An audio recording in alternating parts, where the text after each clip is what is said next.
What's up, chat? How are we doing today?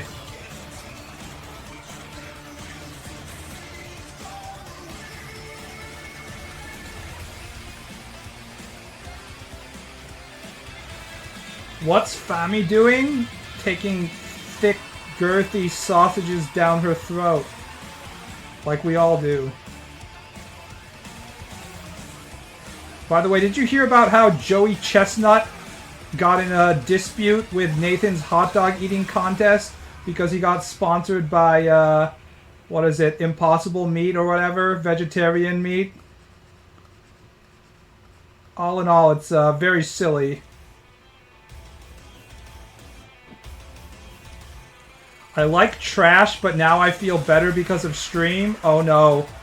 Are you playing Overwatch 2? That's sad. Please, if we have any people in chat that are still playing Blizzard games, please reach out to your local addiction hotline.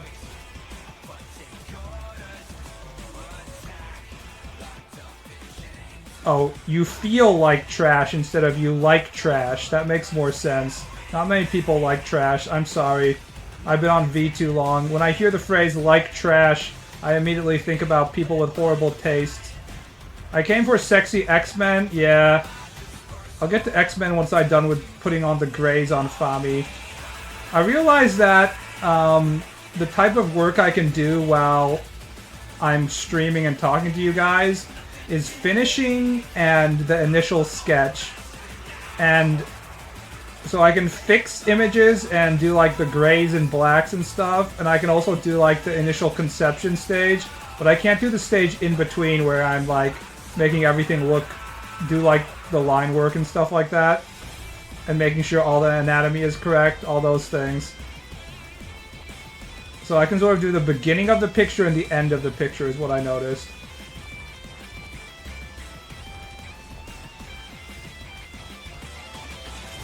Widowmaker is still a top-tier girl. From the beginning, Overwatch girls only had value for their masturbation potential, and not much else, unfortunately. Well, the entire game was that way. I'm mad that I missed your dad. Just watch the VOD. I guess you missed your 18th opportunity to ask him questions about the 60s or whatever, but he hasn't died yet, so hopefully we'll be able to do another stream.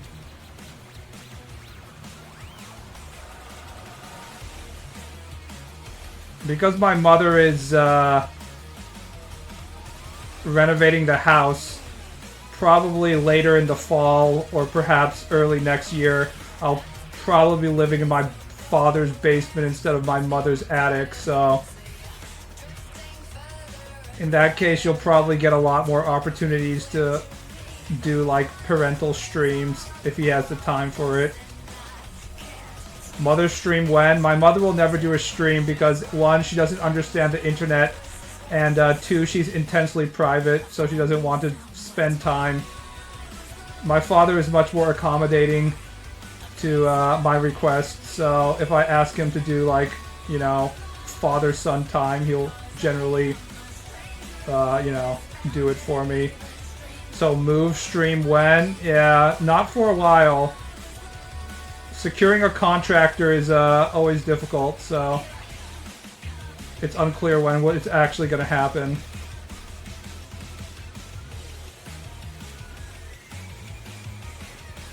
Overwatch porn with extra anatomy.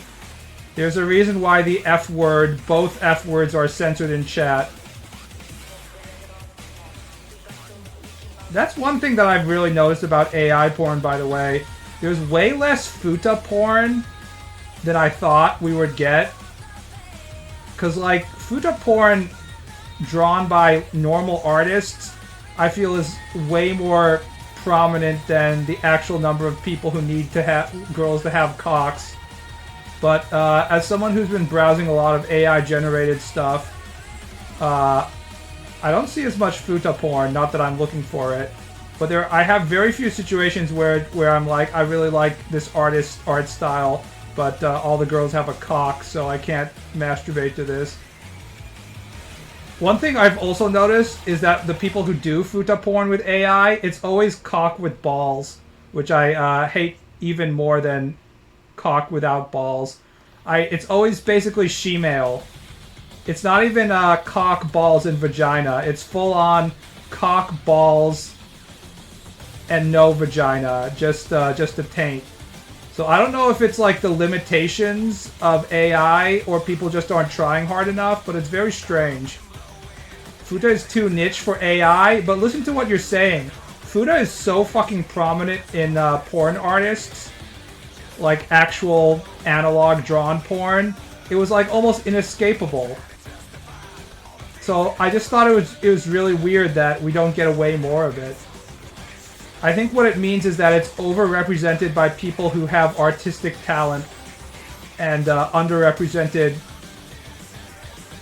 I don't know if that's the right term, but it's more prominent in people who can draw than people who can't draw for some reason.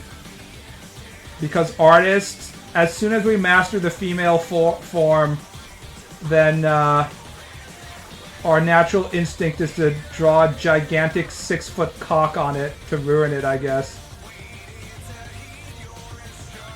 Probably the same thing for furry fandom.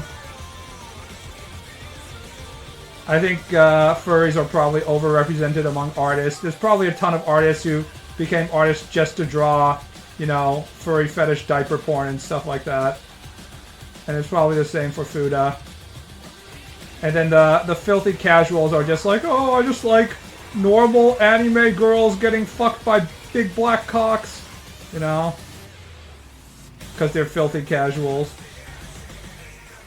6 feet, humble by the standards of furries, I guess. If the penis isn't literally larger than the body itself, then what are you doing? Am I right, fellow artists? Do you remember when you first started doing commissions? It was a long time ago. Very long time ago. Because I started doing commissions and then I stopped doing commissions. And then I restarted doing commissions when I got fired from my normal job. So it's sort of an on and off thing. Furries and futa femboys are endemic to artists. And it's always been that way historically. Just look at any Renaissance paintings. They don't necessarily have the futa, but the femboy stuff is has always been there. And just general gayness. What was your normal job? I'm not gonna say, but it was a Japanese translator. It was something related to Japanese translation.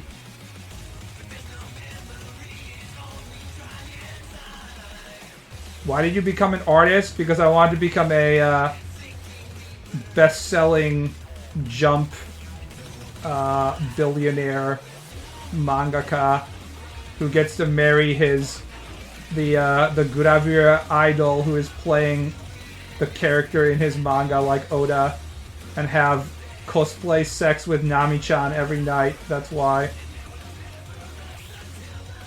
I like how you wrote censored your art, so for 1 second I thought that I was gonna get to ban somebody besides Constrictor because they came into stream to shit on me, but instead it just they typed something instead of like instead they just wanted to say how much they loved my art, which was not what I was looking for, but thank you. Ball should be a decent localizer since he was raised with cultures. I'm one of the most bilingual people out there that you'll meet. Not necessarily in terms of like my core Japanese skills, which are very high as well, but just sort of my instinctive understanding for like the feeling of pauses and how people interact and stuff like that, especially when it comes to like media literacy and stuff.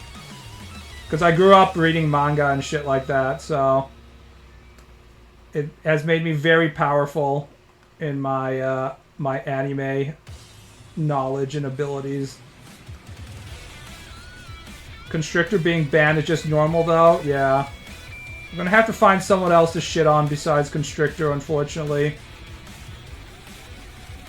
People can no longer be satisfied with that level of basic bitchness level of bans. We need to get some, I don't know, some people that just show up for the first time in chat and are like, why aren't you playing Overwatch or something? Stuff that gets you banned on other Twitch channels, you know. That if there's one way to get banned in any video game stream on Twitch, it's go into a streamer's channel who is famous for streaming like one specific game, and then come in when they're trying to play like a different game besides the game that they play 10 hours a day, and be like, why aren't you playing that game? And they're like, holy shit, I played that game 10 hours today already, fuck you, and then you'll immediately get banned. It's basically like walking in on somebody who is having their smoke break and being like, why aren't you back at the computer, Wagey? Why aren't you playing Overwatch? Because it's a really bad game, that's why. Also, I'd have to whip out my cock and start masturbating to Tracer's ass as she zips around on the screen. It would make for an awkward stream, as you could hear the plap plap plap noise of my dick in the background as I try to play with one hand. Tongue is too thin? I think it's about right. Fami-chan doesn't really have grotesque, monstrous features. I think you're just a tongue coomer. Tracer lost her ass, though. Tragic, isn't it?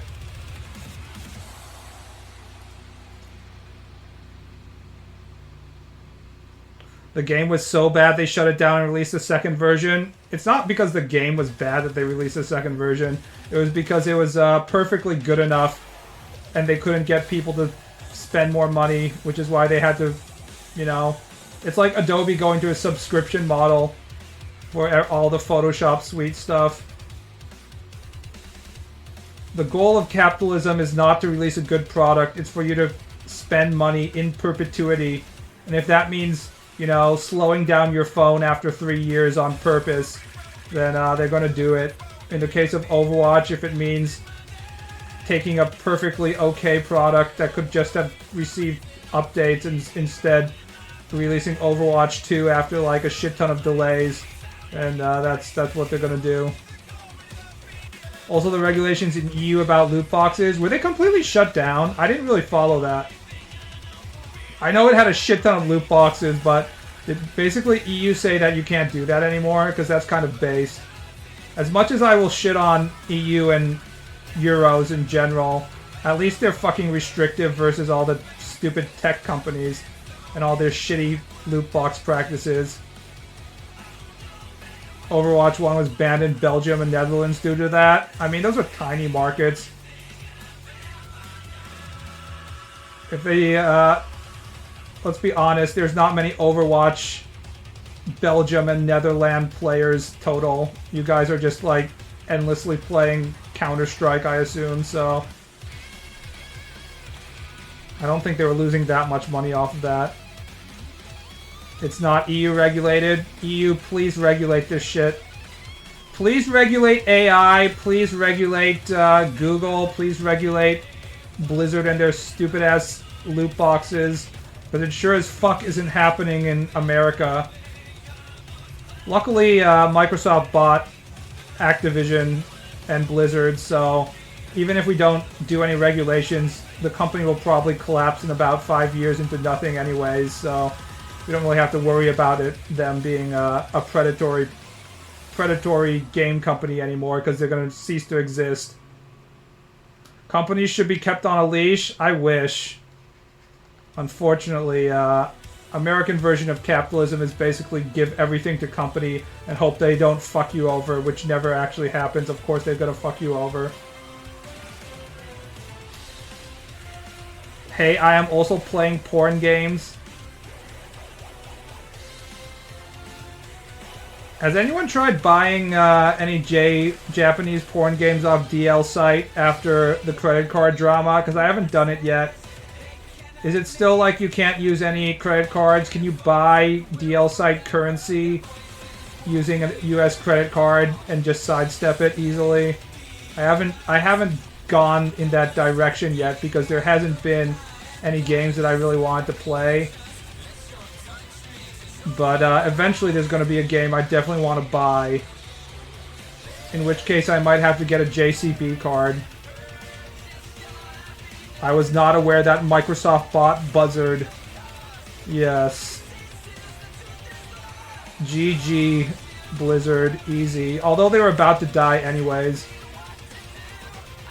I used to think that the Microsoft strategy was to buy good companies that already had a lot of fans and then destroy them like EA. But the current Microsoft strategy is more like buy failing companies and then accelerate their failure.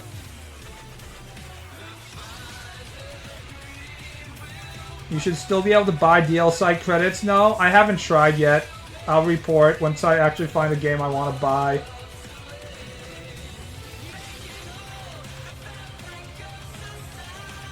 Yeti.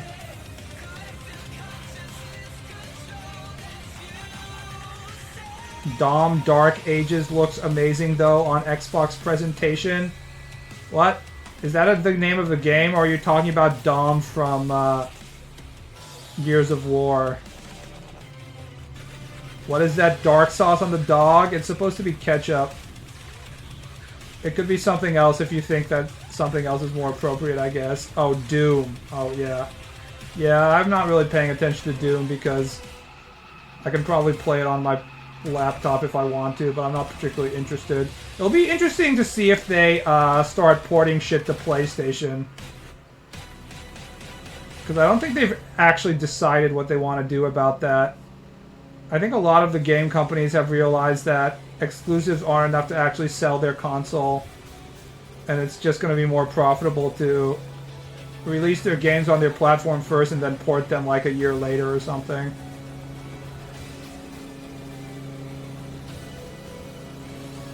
Rip and Tear, collect Funko Pops, Epic Shred and Tear. Do they still have the fluorescent colored ammo drops? Because that was my biggest complaint. Like, why the fuck do you need the fluorescent colored ammo drops when you chainsaw shit? It looks so silly and out of place. It's not like you need the ammo to be glowing so you'll know that it's there so you'll pick it up. Like, the fucking ammo is exploding like a piñata in front of you and you're just gonna pick it up automatically. So why the fuck does it need to be such a silly color? I don't get it. It seems just dumb. Lots of prequels again. Doom, Gears of War. I mean, Gears of War should have ended in, like, Gears of War 2. Even 3 felt like they were pushing the story too far and going for forced drama and stuff like that. And then don't even get started on, like, 4 and 5 and 6 or whatever. I can't even remember how long they went. Once they started introducing female characters, you knew they were running out of ideas, so it's not surprising that they have to go in the prequel direction. Gotta drive the point home for extra dense players. It's probably more of like they want the casino experience, I'm guessing. They wanted you to feel like you're playing pachinko.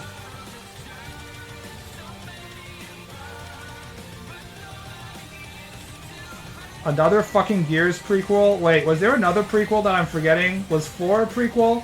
Doesn't it go 1, 2, 3, 4, and is that it? Or am I forgetting something?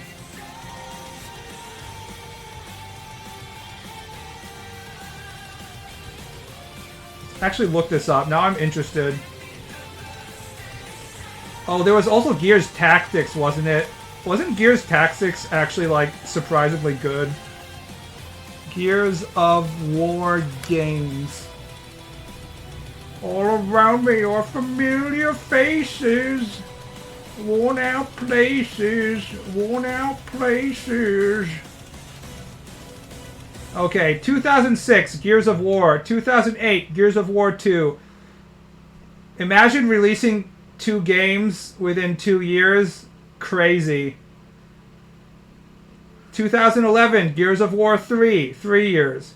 2013, Gears of War Judgment. 2015, Gears of War Ultimate Edition. I'm assuming that's the same as Gears of War 1.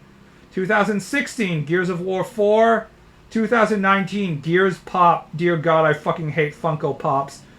Gears 5 is also 2019. 2020 is Gears Tactics. So we've had 1, 2, 3, 4, 5, 6, 7. I guess 6 games if you're not counting Gears of War Ultimate Edition, Gears Pop, and Gears Tactics. Prequels are like, hey, remember when this franchise was good? The only good prequels are when the end of episode 3, when it feels like it's going full circle and you feel like you've accomplished something. At least I did when I saw the end of episode 3, even though I didn't like the prequels, Star Wars prequels, that much. I watched Furiosa over the weekend with my father because we needed a communal movie time. And it wasn't very good, especially compared to Fury Road. It kind of begs you the question that what good prequels are there? Red Dead Redemption 2 is a prequel and Red Dead Redemption are both games were fire? I guess. It's not the same though. It's like an entirely different story. You know, a prequel and a game that's on a different point in the timeline aren't exactly the same thing, you know? Do you think episode 3 is Kino? No, just the ending of episode 3. I just like how they end on Tatooine. And it's like we've gone full circle. I remember the market was oversaturated by games like Gears of Manly Men. Now I miss them. Yeah, now any game made by men for men feels like something from a bygone era. I'm too lazy to go see Furiosa. It's not worth your time. It's not a bad movie in that it still has good Mad Max style set pieces and stuff, but it lacks the focused energy that Fury Road had. I would wait till it's on streaming services. It is a good, like, big screen experience from that perspective, but the plot doesn't really hold up. It turns out that just having the main character's entire motivation just be revenge and that's it is kind of boring. Which is weird because there's lots of revenge characters, but it does kind of suffer from girl boss syndrome. Have you seen Dune 2? No. I can't really be bothered to go to the theaters unless my father is here and we need to do something together. So I don't go to see movies unless I have to, is basically where I am. Should have seen that. I didn't see Dune 1 either.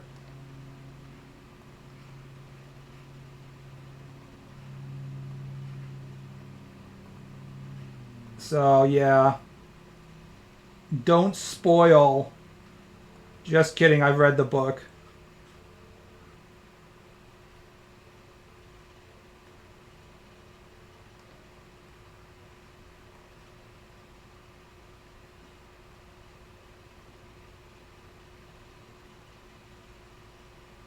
Might be better to watch both back to back anyway. I mean, not gonna lie, I was never a huge fan of Dune. I just wasn't. I finished the book, but I finished books 1 and 2 actually, and I sort of lost interest during my reading of book 3, I believe. Are you submissive and breedable? Here's someone I can time out right here.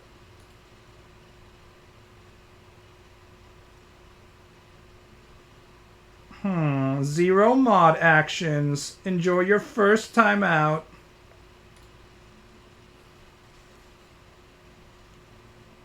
I can't wait for Paul to realize he's the problem and gouge his eyes out. Exactly. Paul is the problem and drugs are the solution. Seems to be the general moral of the story of Doom. If you have any problems in Doom, it's just like, use more drugs, guys. Surely everything will go better if you're just high as fuck. Maybe you shouldn't give this this sci-fi to high schoolers because they might get the wrong idea, you know? Not a bot and not me, rare timeout.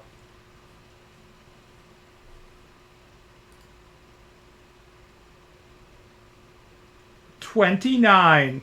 You know what? I'm not going to time you out. How about that? For variety. We're spicing our sex life up by not timing out Constrictor as soon as I see him.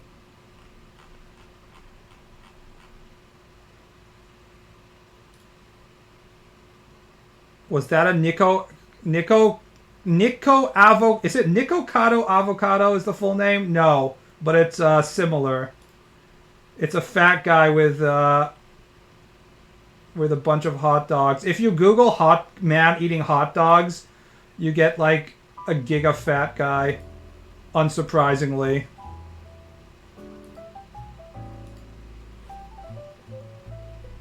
It's pretty Kino. He's making some really good facial expressions. You can tell that the stock photo company was like, out of all the men out there, we've chosen you to be our poster boy for a fat fuck eating hot dogs. And the guy was like, you know what? I'm gonna go for it. I especially like this one right here. They were like, we really need to go for maximum ugliness here. This must be like a grotesque Saturn consuming his children like experience. It's like, let's go!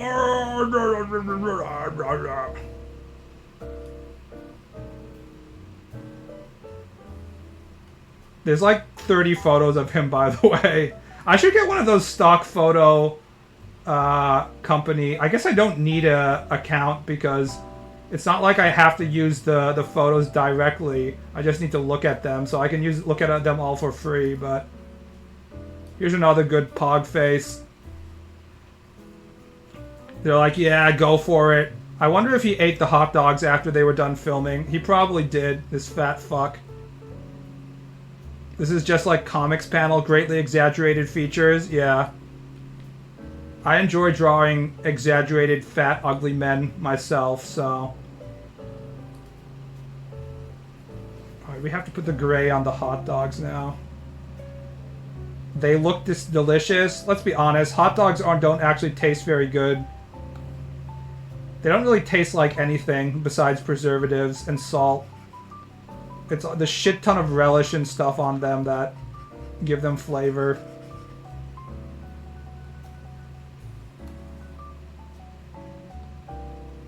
You don't need a sub unless you plan on using the pictures in an image.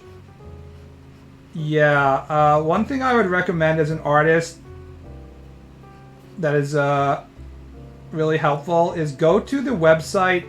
I forgot what it was called, but there's websites that sell 3D video game models or just 3D models in general, like as assets. So if you're having difficulty, say, drawing an AK-47 and you need to draw it from like a bunch of different angles because like the characters are going to be holding it from different angles and you can't find the reference photos you need for it, just go on one of those 3D assets website and they'll often have a 3D model that you can rotate. So just rotate it around and so that will allow you to draw it from different angles. It's very helpful. See ya. See ya, Ryan Samurai. Hot dogs without toppings taste giga bland. Was it Sketchfab? Yeah, it's Sketchfab that I was thinking about. That's right.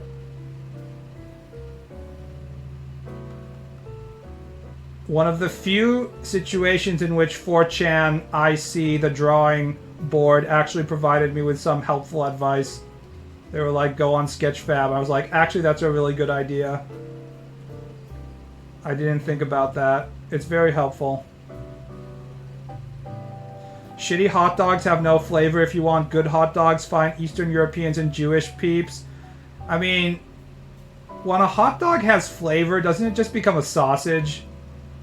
I feel like we use hot dog and sausage interchangeably, but it's just like if it tastes good and it actually tastes like pork, then it's a sausage. If it tastes like bland salt and pink flavoring, it's a hot dog. I feel that's how it works. So if it's called something like Polish sausage, it's going to taste good because it's a sausage, not a hot dog.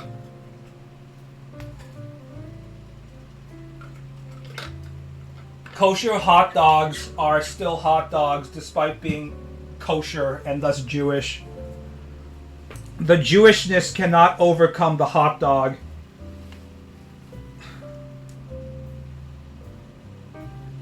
Moisture content is different though. Yeah, there's like some sort of Polish vendor in my area that my mother buys sausages from directly. And yeah, the sausages are damn good. Those Polskis, they know what they're doing with their meats.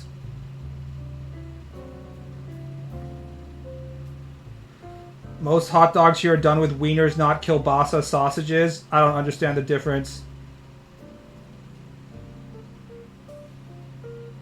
My father made me eat a weird cheese sausage when I was 5 years old and it burnt my taste buds very badly. He's getting used to living in America. That's the American experience right there. Horrible chemical meat that is clearly bad for you. Poland mentioned, I know.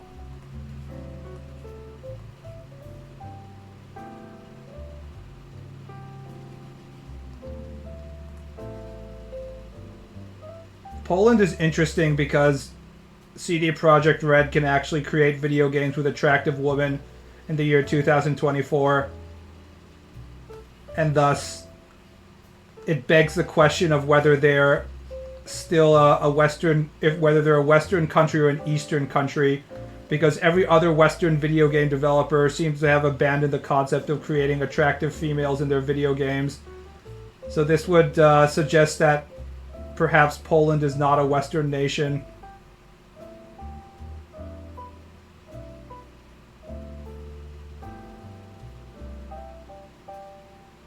Garlic is a gift from the gods, umami holy grail. I find it interesting that garlic is basically poisonous to most animals, and humans are just like, yum yum, garlic, eat it up.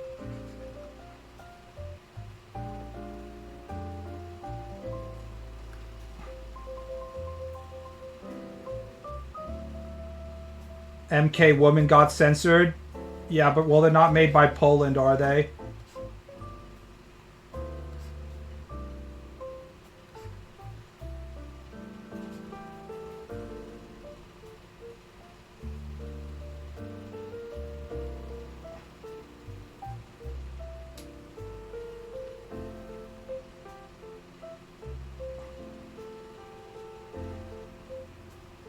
While watching a playthrough of the Resident Evil 1 remaster for the GameCube, I noticed that Jill has boob jiggle. The 3D character models done by Capcom between the years like between RE5 or maybe like the RE1 remaster and RE6 are like the peak of fuckable video game 3D characters, and I thought it was going to stay like that, and I didn't appreciate it while it was happening. And nothing has ever really gotten back to that level that we got in RE5. For some reason, like, face scanning ruined a lot of shit, besides all the liberal SJW politics and stuff. The extra layer of realism that came by better face scanning techniques actually made the girls less fappable. You can make 3D models based on real people without doing face scan. It looks bad because you're making digital corpse puppets. It really is. You can really tell the difference. That, like, that extra layer of artistry of, like, fiddling around with it instead of just straight up doing face scan really did make a difference back in the day, both in terms of like the bodies and the faces. And there's still there's still girls that look hot by Capcom and other companies, even with the face scan technology, but it's become very much hit and miss in weird ways. Whereas RE5 and 6, all the girls are extremely hot, and they also look distinct as well. So it's not like they all look like bland anime faces like Dead or Alive or something like that. It's a real shame, honestly.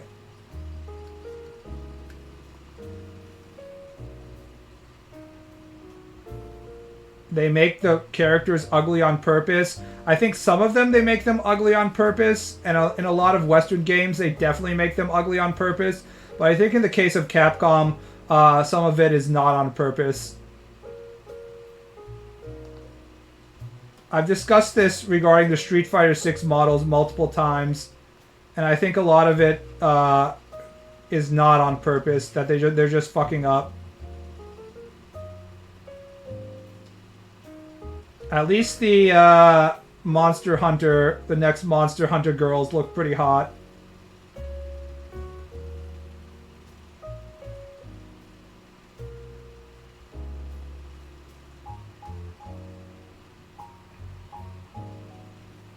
I saw what Bloober did to Maria. Oh, that's right. You're the Silent Hill Coomer. They took away her navel, didn't they?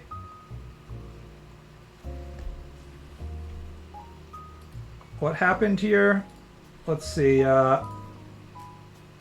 Silent Hill Maria old versus remake.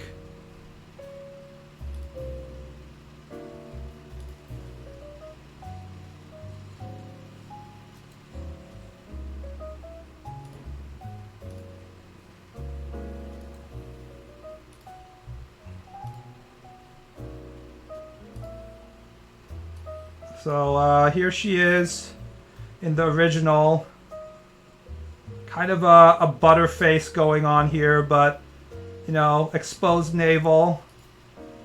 And the new one looks very diminutive.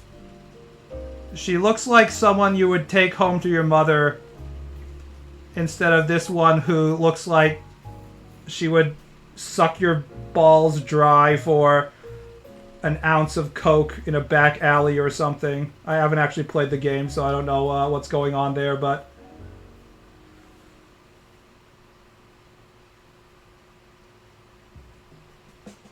she looks like she's gonna give you chlamydia. Let's just put it that way. The scariest part of Silent Hill are the STDs you get from fucking the bubblehead nurses.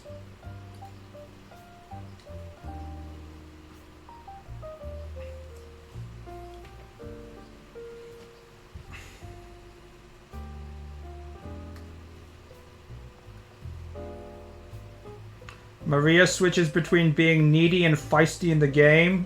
Sounds like a standard woman, to be honest. I wouldn't know because I never spent any time with women, but whenever I hear people complaining about women online, they say that's how women behave, so sounds like she's just being a depiction of a realistic woman.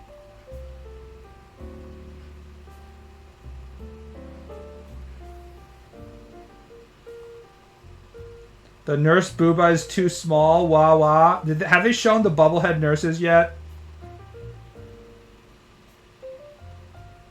Pyramid head cock gachi hyper.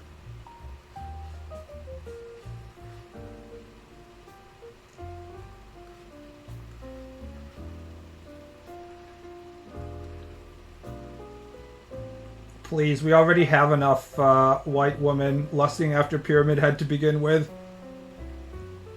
Standard construct of sexualized dead wife. Is it his dead wife? I haven't played. The only Silent Hill game I've played is 4.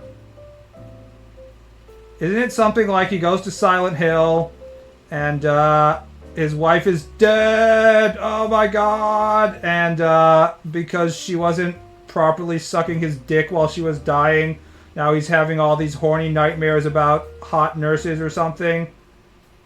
Is that about correct?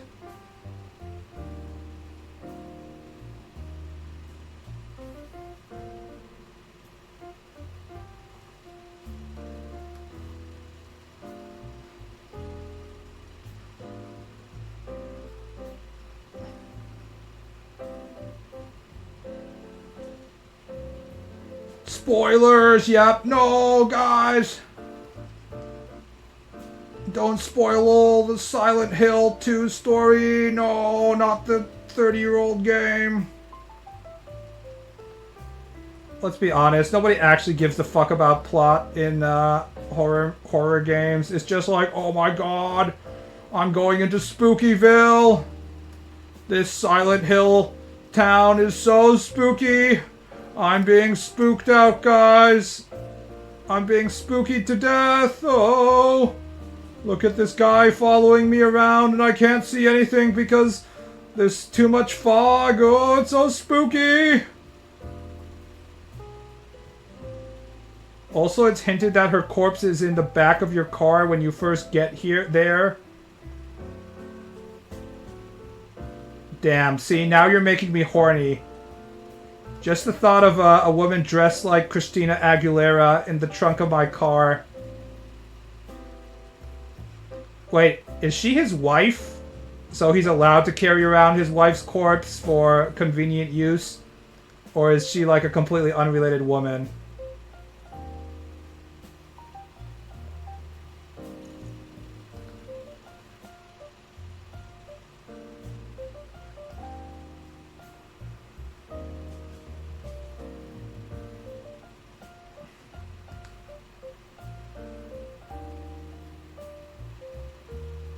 She's his Tulpa version of his wife. So if you go to Silent Hill, your Tulpa becomes real. Sounds okay. I don't know, I kind of like that. Pros, your Tulpa becomes real. Cons, you can only see 2 feet ahead of you because the PlayStation 1 can't do graphics of a city for more than like 10 feet. So everything has to be covered in fog. It's better than Resident Evil where you don't get your dead Tulpa wife. You just get endless zombies and alligators and shit.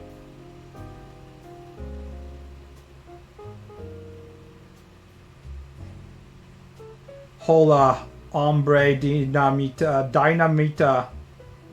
Tight, cold, and slimy like all the good ones are.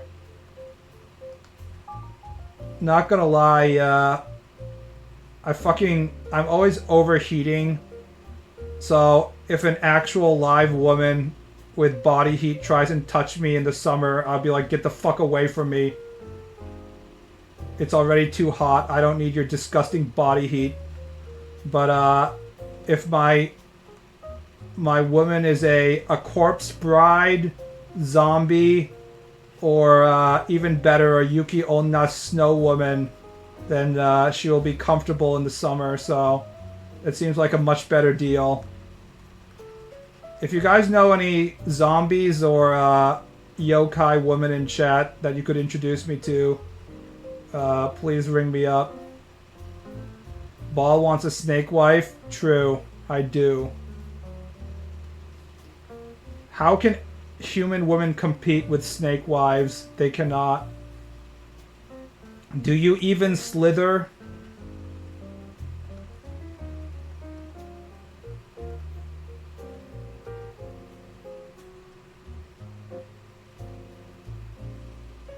Damn, no androids. As long as they don't have like the BMW heated steering wheel where you have to just fucking subscribe to the company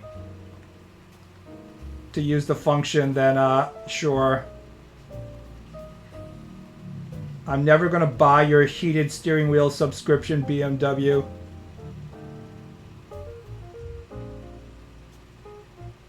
Zombie gonna stink in summer. You have to use magic to properly preserve their body. I mean, they're gonna stink in winter too, as long as you have the heat on. Corpses are no joke. You might think having sex with your dead wife's corpse in your trunk is a good idea for the first few days, but it's gonna get old and smelly really fast. If we have any, what's his name? Is it Henry? Any Henrys in chat? Do not stick your penis inside cum-fueled gynoids. I mean, if they're fueled by cum. It only gets ugly when you stick your penis in non-gynoids, like the industrial robot that only exists to, you know, attach sheets of metal using rivets or something. And the holes it has in its body are entirely for industrial uses. But instead you're like, it's a robot with a hole in it. Surely I can stick my penis in this robot hole. This factory worker robot is just as good as my gynoid maid slave robot. And then you pull out your dick and it's full of screws stuck in it. Henry is MC in Silent Hill 4. See, it's the only game I've played, so in my subconscious the name Henry remains, but James is the name of protagonist in Silent Hill 2. What about Sean? Oh wait, that's Heavy Rain. Sean! Sean! Sean!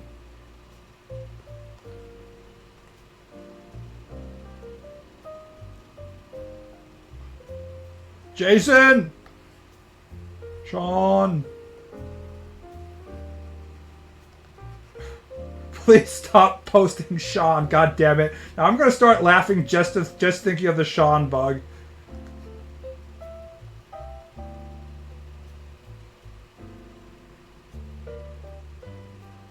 We haven't had a David Cage game in a while, now that I think about it.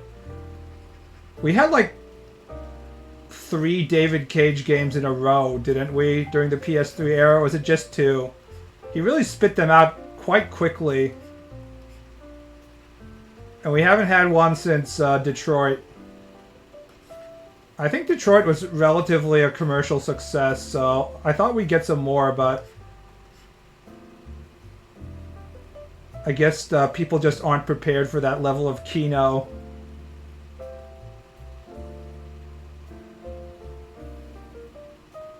Sean! Sean! Maybe he run dry. Maybe all the underage or underage looking actresses that he wanted to cast in his video games and have them like mo-capped taking a shit or taking a shower and stuff realized he was a creepy fucker and were like, no. So he lost motivation. That seems the most likely.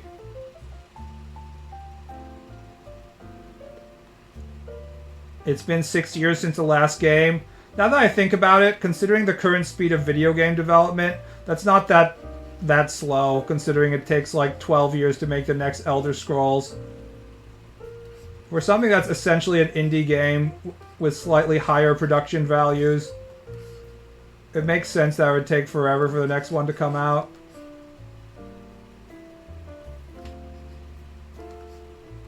It hasn't even been announced though, so that means that it's probably not being made.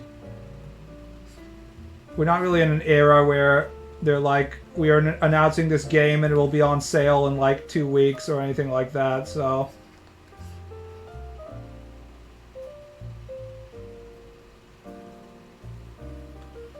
Can't be any worse than Luke Benson.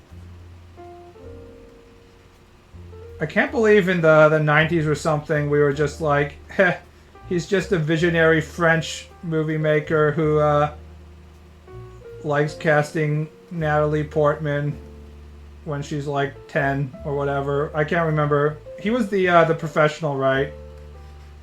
The movie that launched 1,000 lollicones with Natalie Portman dressed in her like semi-prostitute like outfit. French, yeah.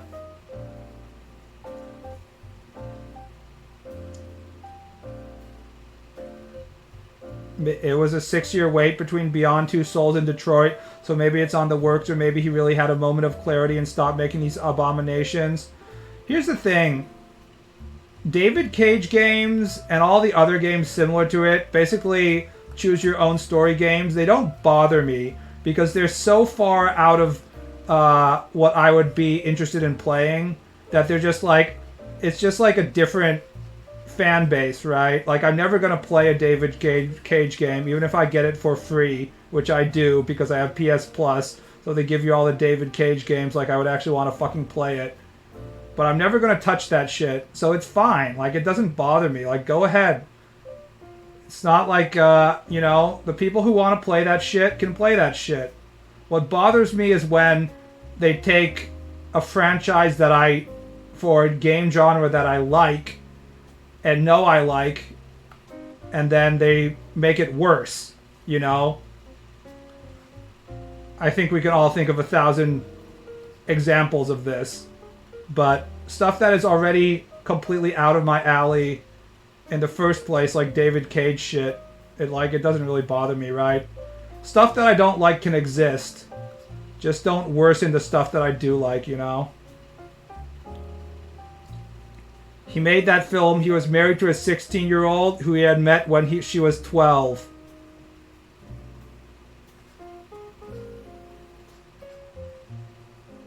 When did he marry her, though? Did he wait till she was 16, or did he go in, like, when she was 15 or 14?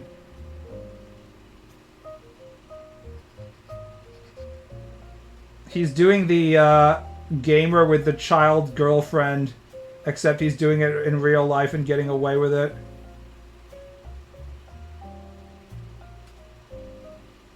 They are barely video games, walking simulators with QTEs, interactive movie type of game.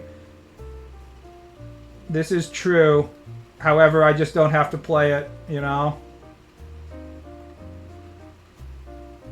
You have to understand that there's a good percentage of people on this planet that consider themselves to be gamers, but are also too retarded to play an actual video game. I'm talking about you, female gamers that have wasted their life savings on Farmville, or you, Zoomers who have only played video games on an iPad, or you, my father, who, when I tried to get him to play video games with me when I was like 10 years old, I handed him the controller and then realized that it was hopeless because he couldn't even like understand the concept of moving the character on the screen by pressing buttons. I was like, okay, well, I guess we're not going to get to play video games with our parents. There is a good percentage of those people, but they want to play something on their PlayStation besides Football Manager, so they play things like, I don't know, Until Dawn and stuff.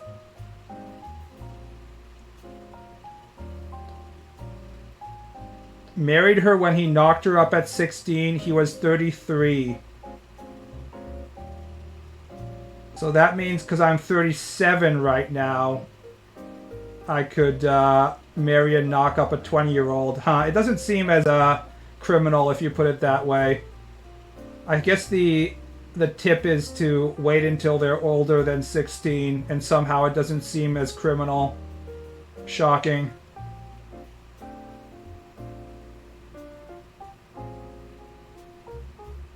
You are not 37 anymore, you are 41. No, you can't play that with me. I'm actually paying attention to my age right now because I want to be, I don't know, extremely high-level mangaka by the time I'm 40. I have 3 years.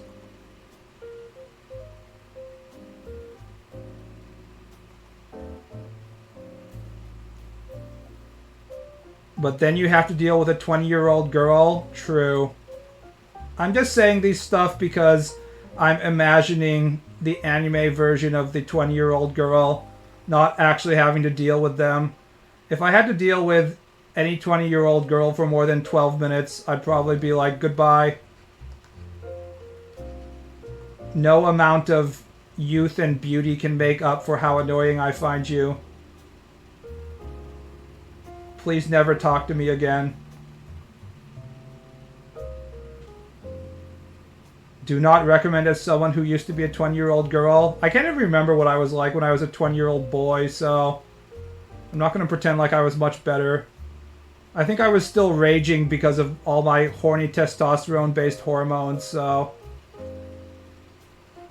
I was just like, ah, kill, kill, kill, rape, rape, rape, blah, I'm so angry and horny at the same time, blah, I have to work out and masturbate multiple times a day, ah, I'm depressed and horny, ah. And then, like, by the time you're 37, you're like, oh, it was just the hormones. Now that my hormones are on the decline, I no longer feel anything. I feel fine. 90% of the way you feel is just like your fucking brain chemistry and various like hormones being emitted by your body. It has very little to do with like your actual like social status and stuff like that. It's just your mind getting fucked up because your body is producing shit that is there to make you like go and murder animals or like go and fuck and kill and stuff like that. It's just your hormones fucking with you.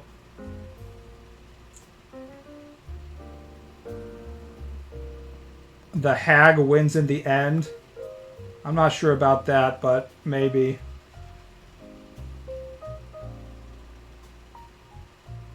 BB was filled with his repressed Japanese desire to conquer Manchuria.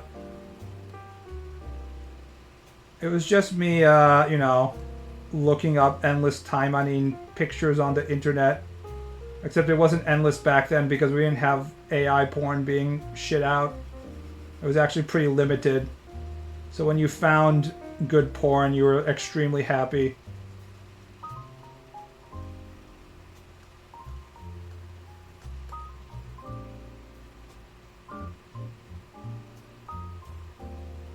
I no longer feel anything Ryan Gosling. Actually, I'm not even... That would be the depressed version. Instead of no longer feeling anything, I just feel stable. Anybody in here, and I assume that most of you in here are way younger than me, who are having like mental issues and stuff because you're anywhere between 18 and 28 or something, you just need to wait it out and your hormones and stuff will stabilize after a while and you'll feel fine. Just like wait 10 years and you'll be okay. It's just your body fucking with you, dude.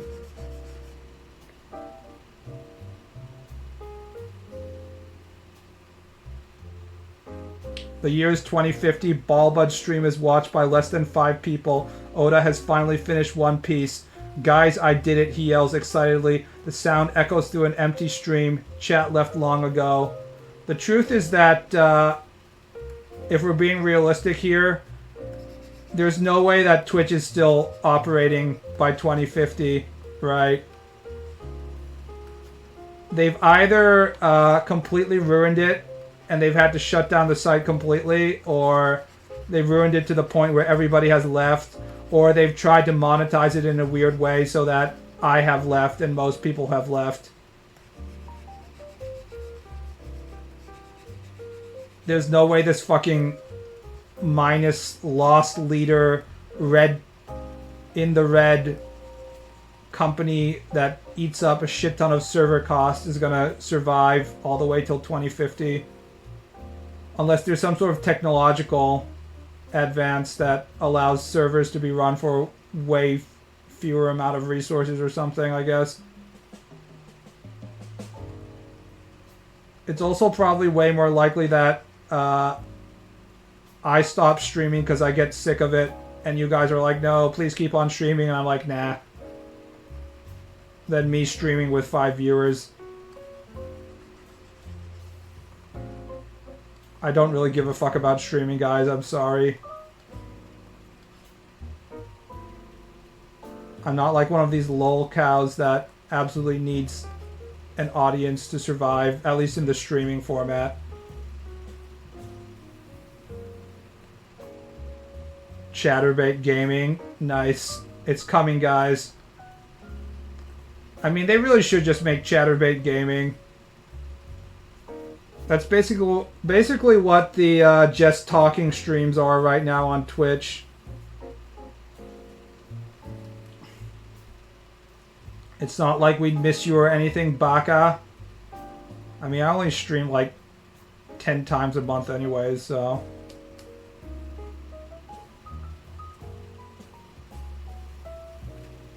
We're used to being neglected.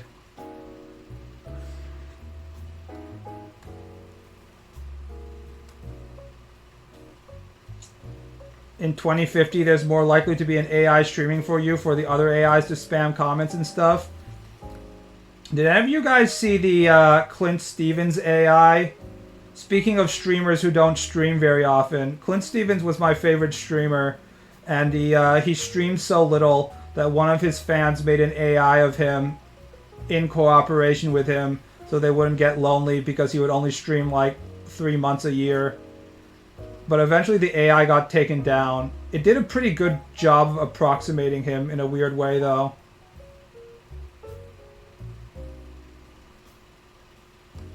I sort of miss it.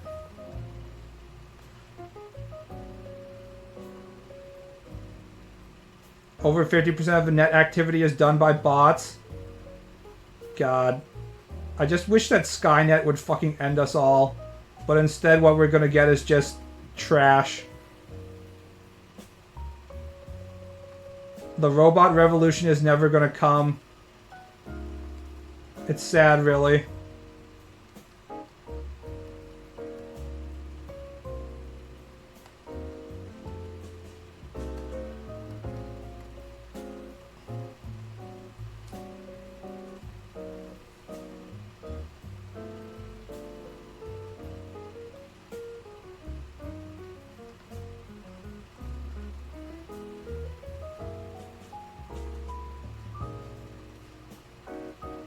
You'll never get your android wife. I feel like in terms of ways that humanity could go extinct, getting replaced by our own creations is probably actually one of the best ways to go, because ultimately it would be like humanity has failed because of its own hubris and its own technical excellence or some shit like that. In some ways it's a triumph, you know. But instead, humanity is just gonna fail because we're too fucking stupid to stop using fossil fuels or something. I don't know. Or, I don't know, Israel nukes Pakistan by mistake or something.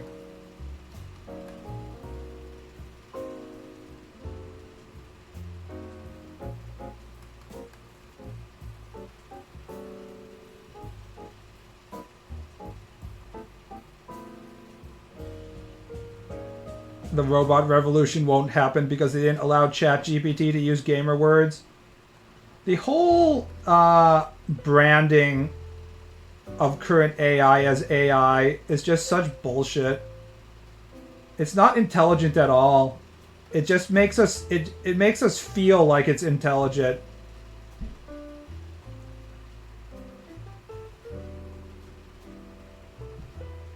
There's no thinking going on there. I mean, obviously I don't need to tell you guys that. I think none of us in chat is boomer enough to really believe that it's a robot, sentient robot on the other side. It's just that we have a lot of patterns in society, and we've gotten a system that is capable of learning those patterns. That's it. I don't think humans are capable of creating something that can replace them. Regular computers stop working for no reason all the time. Yeah, if they stop working just for no reason, it's better, but usually they stop working because Microsoft is trying to get you to install the mandatory Windows 11 update. Why go extinct? We could install artificial wombs in our android wives and breed out human women, leaving behind men and perfect robot women. I guess, I just want humanity to go extinct in a cool way, is what I'm saying.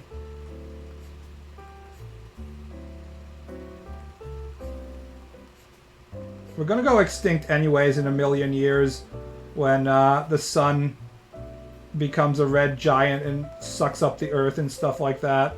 Because I don't think that we have spacefaring technology even then that will get us out of the way.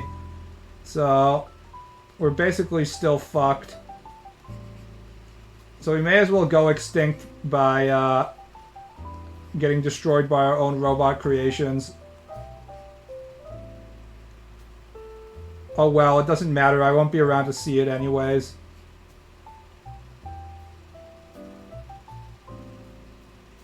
Naive of you to think men would be able to figure out female reproductive anatomy. I always like it when there's some sort of Republican senator talking about how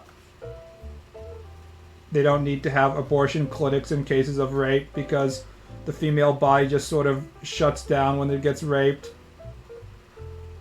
That's an actual thing that happened, by the way. There was a guy running for, I think he was Congress, who on a radio was like, in cases of rape, the female body just doesn't like, it doesn't get pregnant. And he was being serious too. It was so embarrassing he basically had to drop out. Classic Republican moment, by the way. When you've been going to Bible study course but not biology.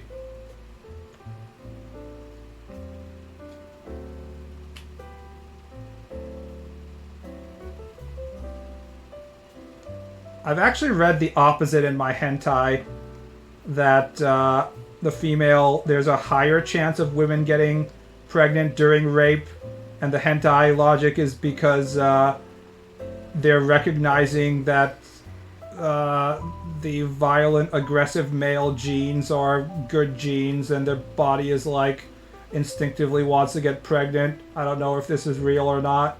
If it is real, it seems like something that would not be reported because it would be like some sort of weird pro-rape agenda that I don't think any proper publication wants to be spread, but makes sense. I'm pretty sure it's not true, but who knows, right? It's not really my problem one way or the other, I guess. Men are painfully uneducated in terms of reproductive anatomy for women. Yeah, we don't let women bullshit us. They keep on telling us that we have to find the clitoris or some bullshit made-up word that they have.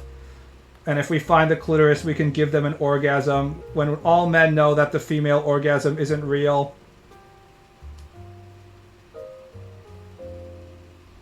However, women are more likely to get pregnant if they orgasm. That seems fake as well. That seems like female propaganda trying to convince men to give them orgasms. In fact, we all know that the female orgasm doesn't exist, so don't let these women trick you into their ploys. They just want you to lick their clit or something, whatever it's called.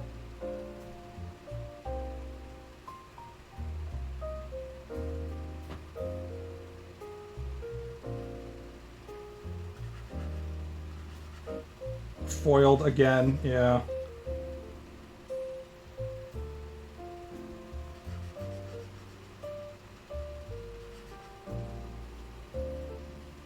It's essentially dick sucking.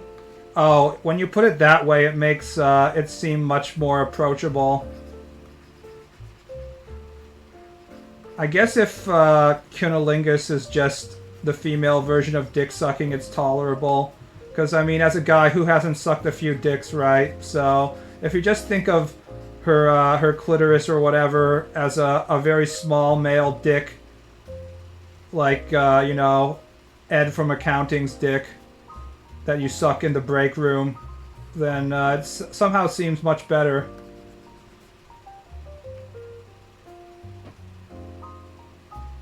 Gotchi logic. Our daddies told us not to be ashamed of our dicks.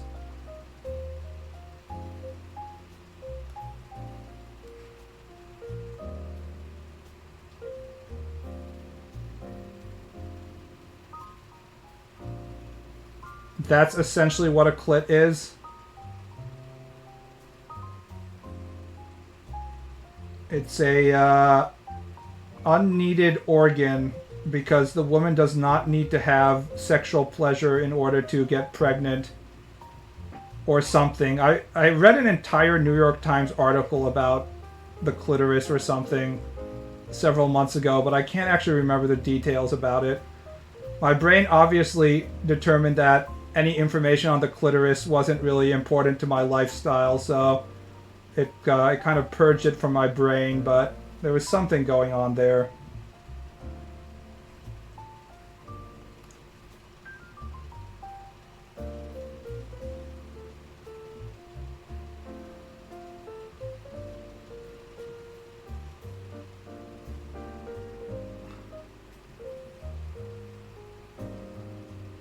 Have you seen how big the actual clitoris organ is? Yeah, here, let me show a photo of it. Here.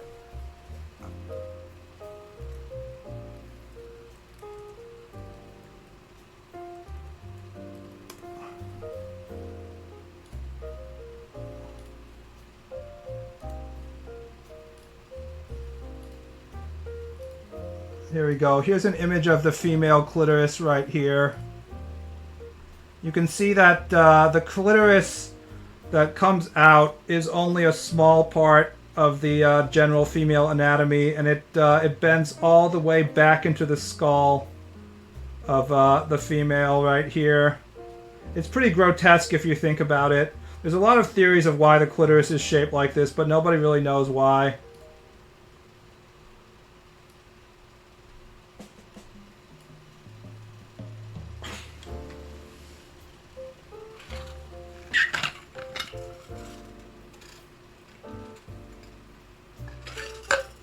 I liked how we used to think that woodpeckers had the tongue wrapped around their skull for some sort of practical reason, like it was absorbing shock or something, and then the ornithologists or whatever were like, actually, we don't fucking know. They're just weird.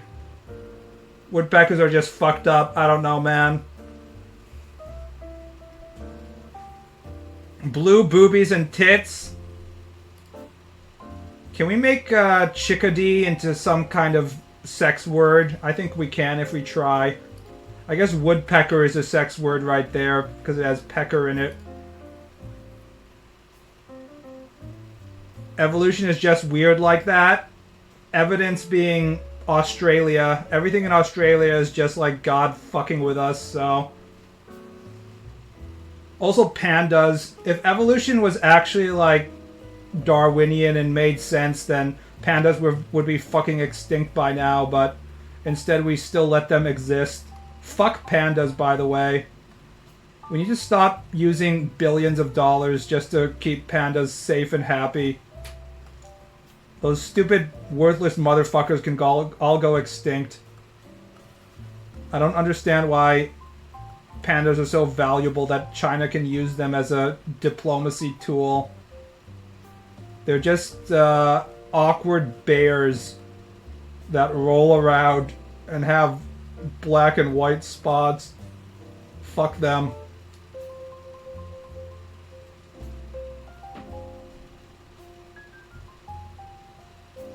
Same with Aussies and koalas. I feel like koalas are at least slightly more justifiable than pandas. I mean, can koalas reproduce on their own? Because I believe that pandas 100% can't do shit if we don't help them. Just like have sex, right? So that sort of puts them at a level below koalas. Minus 1,000 social credit, I know, right? If I was streaming in China, I'd be in a fucking re-education camp by now.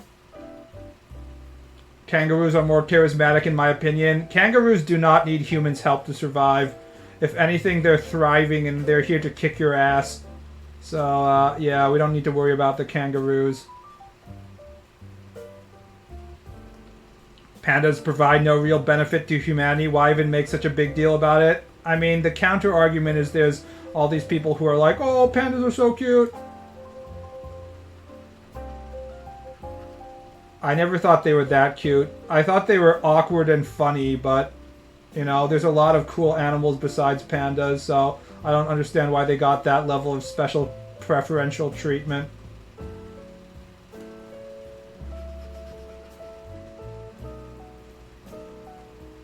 We can do better than pandas. I I mean, bears as a whole are kind of cool. We don't really need to worry about pandas.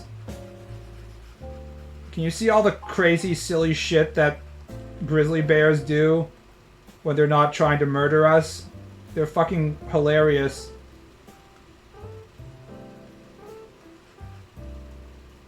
Koalas love rape. I mean, there's more animals that love rape than those that don't, I would say. So it's not exactly that shocking.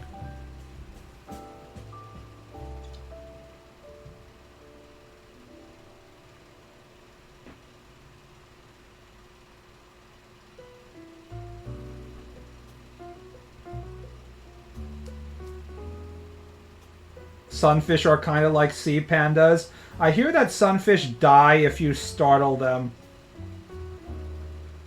Like, they can't take the mental shock and they just, like, straight up die.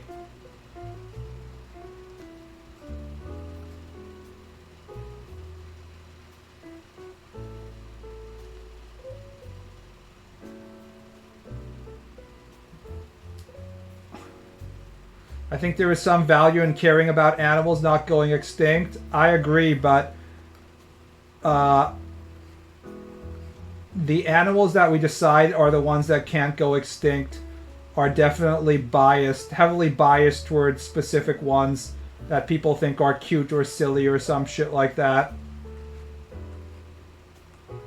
If some bug researcher showed up today and it was like, guys, the three-eyed wasp is about to go extinct. We have to save this specific type of wasp. Everyone would be like, fuck wasps. I hope that wasp goes extinct right now. And that would be that. Because, you know, fuck wasps. So, obviously, it's not symmetrical in terms of what's good and what's bad.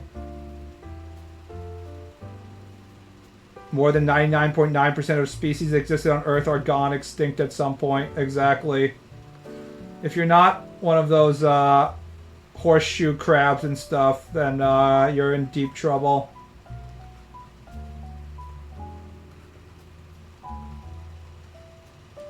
Only alligators are safe. Maybe we could inject alligators with some sort of brain serum like in Planet of the Apes, and then we could have an alligator civilization. That seems kind of cool.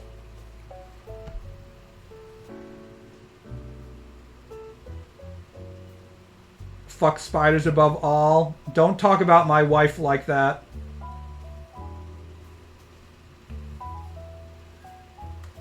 Why are spiders female in terms of monster girls? It's snakes and octopus and spiders. Snakes and octopus I can get. They're very kind of soft and they sort of wrap around you, so they feel effeminate. But it's weird how spiders are often like the arachne queen female thing. I guess it's because they have big asses.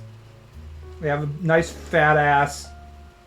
So guys look at that fat ass and they're like, damn, look at that fat ass. I want to stick my dick in there. Because spiders are the cliche scary thing. What if scary was fuckable? As soon as man sees something that they are afraid of, they immediately have a boner. The fear boner. It's unavoidable.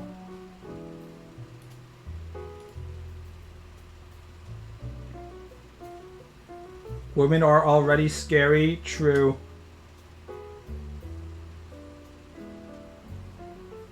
When you look into the eyes of a spider or a woman, you know that there's no way you can negotiate with it. It is a creature without any kind of logic or reason or morality or pity. It will devour you and consume your soul.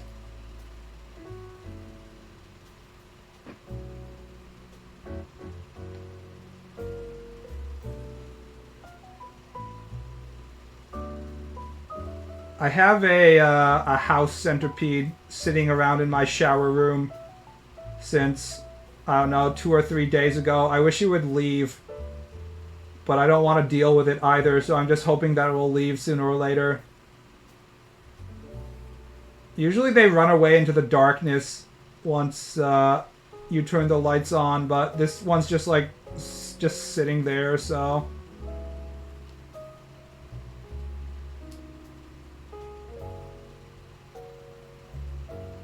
How do you write women so well? Easy, I write for a man, but remove all sense and reason. Apparently there's a Reddit subreddit about my stuff. Not exactly about my stuff, but it's called Men Writing Women. And they constantly repost my comics there. But there's some begrudging respect for that. I don't know. I think the general consensus is that I do know how to write women.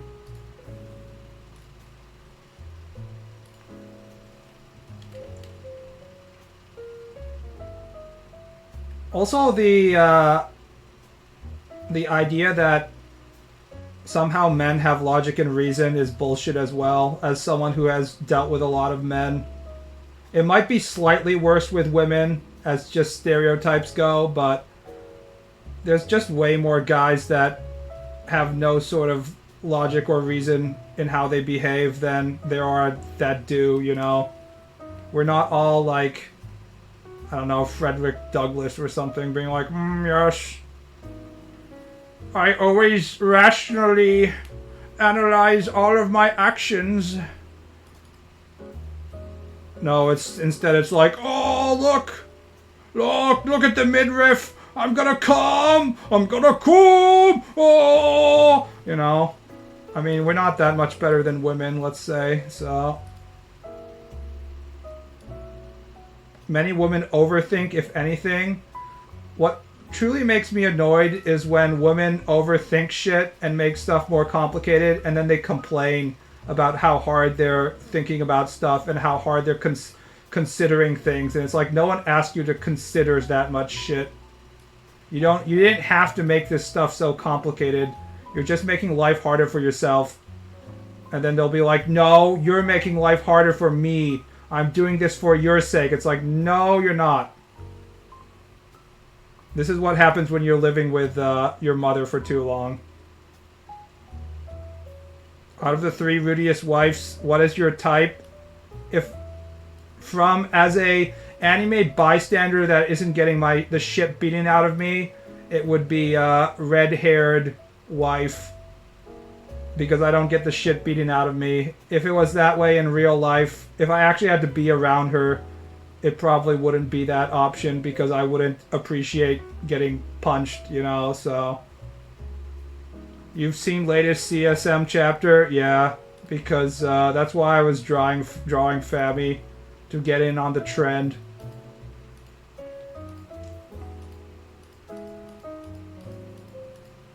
You know, because I wanted to draw all the mustard all over the hand. Oh god, all the hot dog mustard. It's everywhere. If only I had gotten napkins. That's the joke. I was planning to finish it before the next week chapter showed up, but I didn't.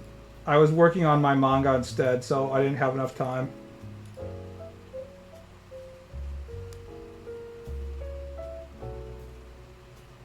Eris is cool, but realistically a whiny person that yells and hits constantly would suck. So Eris is a deconstruction of the violent tsundere meme, where there's a violent girl that punches the main character a lot. Except this takes place in a fantasy world where there's a lot of violence, so you're allowed to hit them back. But then she deconstructs the meme by, when you do punch her, then she punches you back. So she commits to the bit of living in a constant state of violence, which is good for her, I guess, is how I would put it. But it's not exactly someone I would want to live around in real life. It would be kind of, that would kind of suck.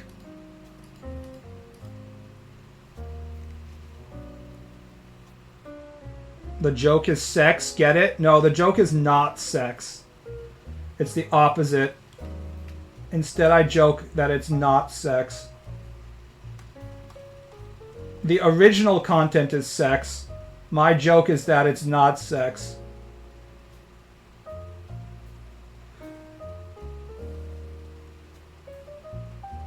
Average experience eating a cinnamon roll. Oh god, it's everywhere.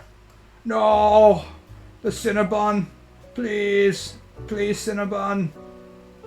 Don't get all over my hands. Oh.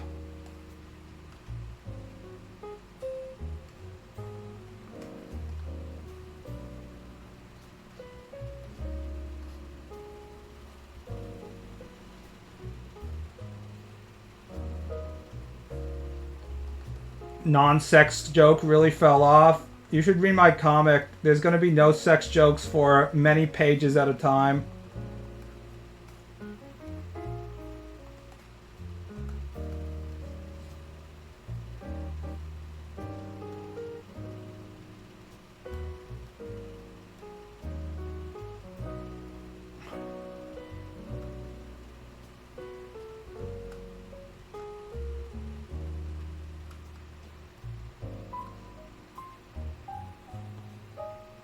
How big of a Blob fan are you? I haven't read enough X-Men to actually have any opinions on the X-Men characters.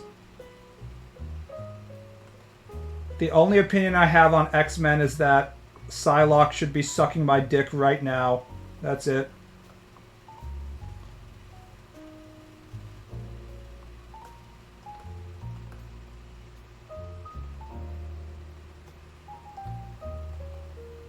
That's the kind of deep analysis you can get from BaalBud X streams right there. Can your comic only be found on your Patreon for now? I'm going to post it on Twitter if you wait a bit more. I just didn't want to post it on Twitter immediately after the dubbing was done because I know a bunch of people newly signed up for my Patreon, so I didn't want them to feel like they would only have to wait 2 or 3 days before I would post it on Twitter. But eventually I'm going to post it on Twitter. I'm just waiting for a little bit. Psylocke or Emma? Psylocke.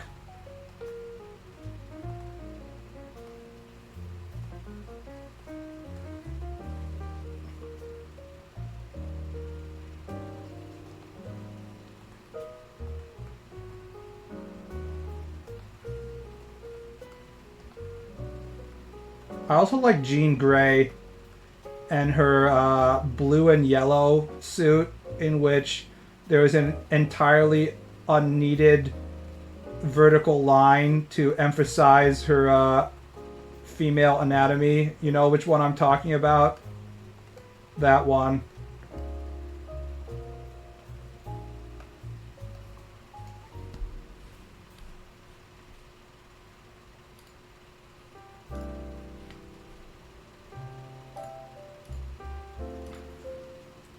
Jean Grey 90s.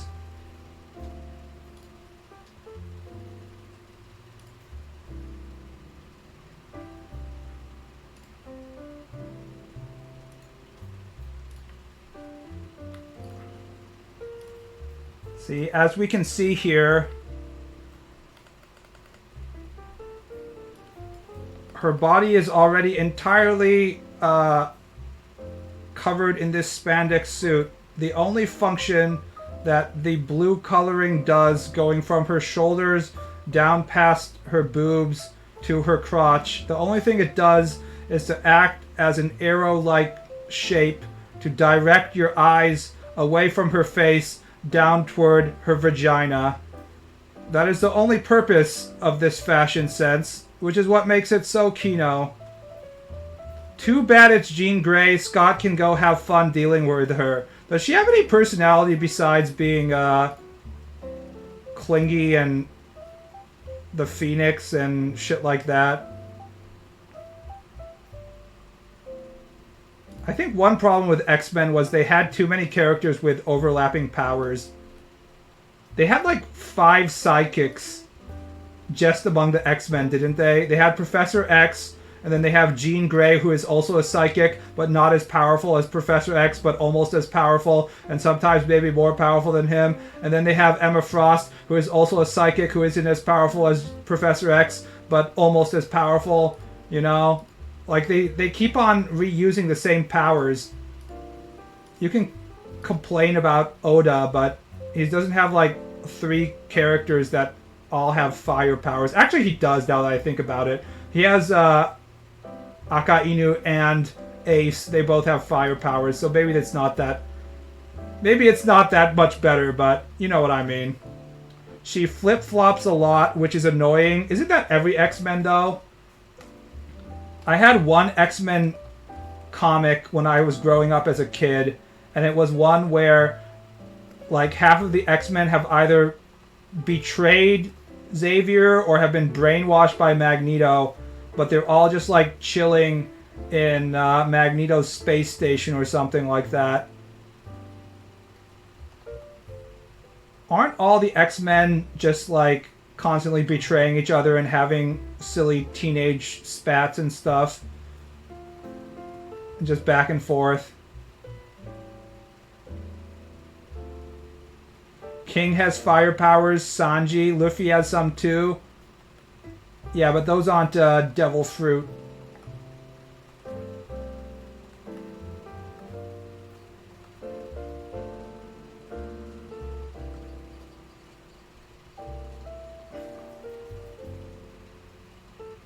There are 3 X-Men characters that are just the Human Torch. Shit, and that's not even counting the Human Torch, LMAO. Are there that many? There's, I've only remember the one in the movie that immediately turned evil and got blown up. What was his name? I can't remember his name. It was like Pyro or some shit like that.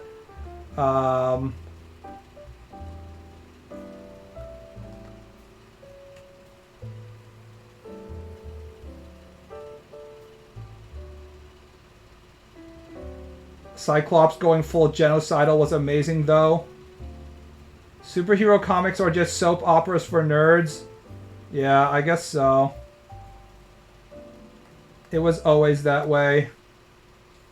Yes, Pyro. Jesus Christ, I can't believe my brain is wasting extra cells to actually remember stupid shit like the names of second-rate X-Men characters. I don't even care about X-Men.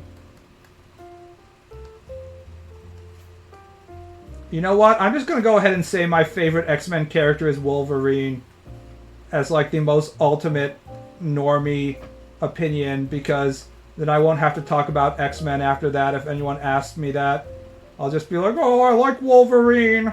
He's so cool. I like when Wolverine pulls out his claws and they say snickety snick.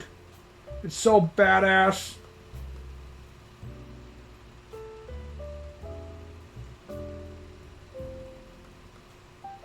It's better than if I'm like, oh, my favorite X-Men character, Jubilee, because she's not a used-up old hag. If I was Charles Xavier, I would not allow any women in my academy over the age of 14 because they're used goods and too old. Now that's a way to have an awkward end to your X-Men conversation. Something something bub, I know, right? Wait, does Sabretooth have the healing factor, or is that just... In fact, I can't even remember how Sabretooth is related to Logan. I remember reading a prequel in which it turns out that Sabretooth is basically Dio Brando, and Wolverine is Jonathan Joestar. Except you think it's the opposite during the entire comic, because you think that of Wolverine as like, you know, the bub guy, but it's actually the opposite way around. His healing is slower than Wolverine.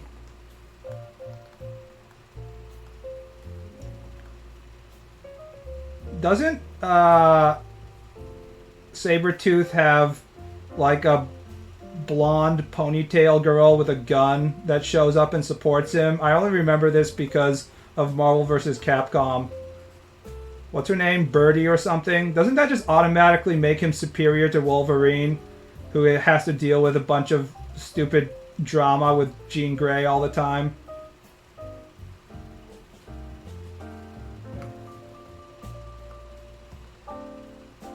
If I had to choose between having a weaker healing factor but getting a girl, Percy... I should actually look this shit up.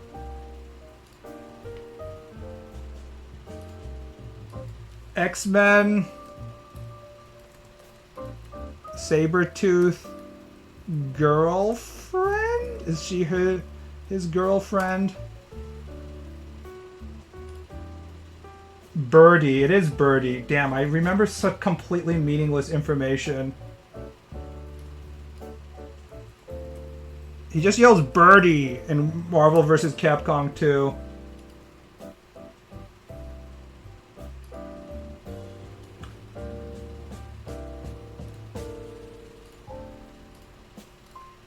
See, he gets a blonde with ponytail to follow him around with a gigantic fucking gun.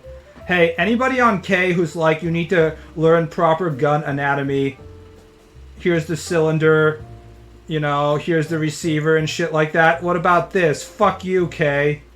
I'm just gonna draw a gigantic fucking box and then put a magazine on the end.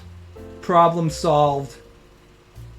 Yeah, not gonna draw that AKM accurately. Fuck you.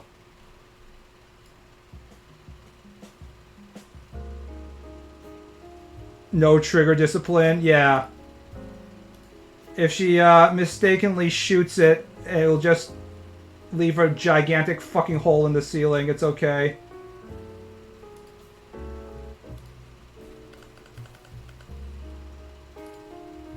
Look at this shit. This is some Kino costume right here. She has the fucking, what do you call it, tassels. And then the Jean Grey, you know, direct your eyes toward her crotch character design. Plus the ponytail. This is great. Didn't know you stream, love your art, bro? Yes, I'm drawing some X-Men characters right now. Don't comic artists literally trace stock photos? I've seen straight 1-1 ripoffs. Yes, they do. They're not particularly talented in many cases.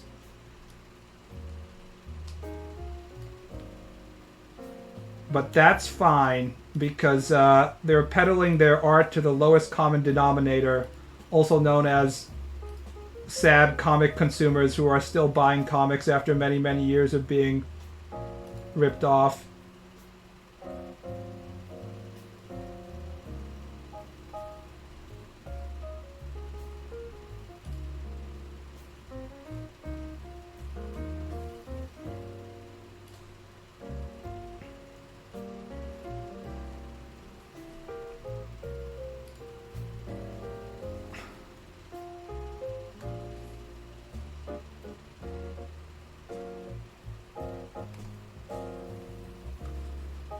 Is she his girlfriend or just his underling? Honestly, instead of a girlfriend, I'd rather just have like a loyal henchman more than a girlfriend. That would be way cooler. Girlfriends expect you to do things, whereas having like a female henchman, you can actually rely on her to get shit done. I think as a man, there's only thing we want, and that's to be sitting in our chair and like snap our fingers and be like kurenai, and then from behind us our ninja kunoichi will drop down from the ceiling and be like, yes master, and you just be like, go take care of it, and she's like, of course master. Now that is the kind of that's the kind of relationship I want. Loyalty, not romance.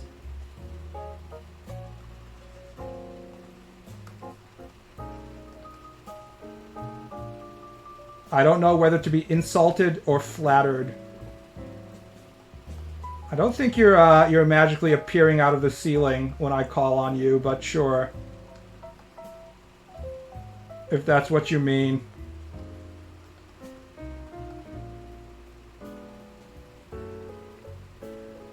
Mystique was Magneto henchman too reliable? Wasn't she always like betraying him though?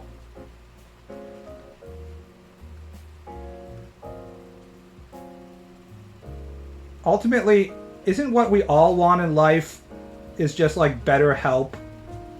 Just like have a really competent secretary or house slave or something. I haven't figured out how to teleport yet. In my mind, the way that the female ninjas show up out of nowhere is because they're just sort of like in the shadow plane, watching their master the entire time and probably like rubbing themselves, being like, oh, this I am tasked to protect this underage boy from assassins, which means that I have to watch him 24/7 and also pleasure myself while I stare at him in his sleep. It's okay. It's not illegal at all. He always let her come back too. Magneto is kind of a pushover when he's not trying to, you know, annihilate the rest of humanity.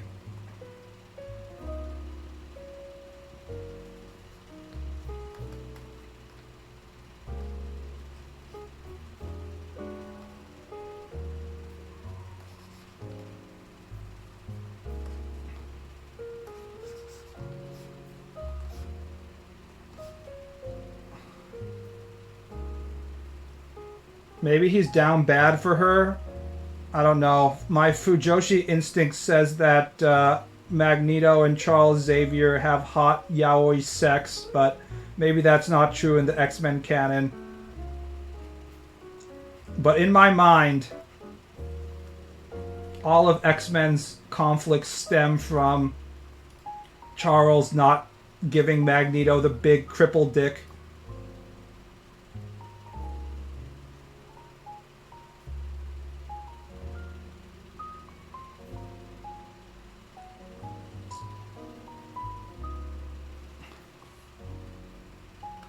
Dark Knight Ingrid, yes.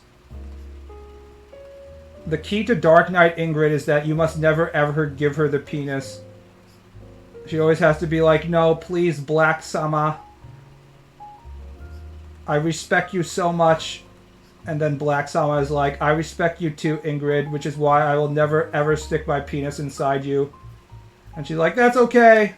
I still love you, ha ha ha. Great relationship there. What a great prediction. Member of the oppressed nation wanting to commit genocide they knew all the time. Shh. We're trying not to get banned here, guys.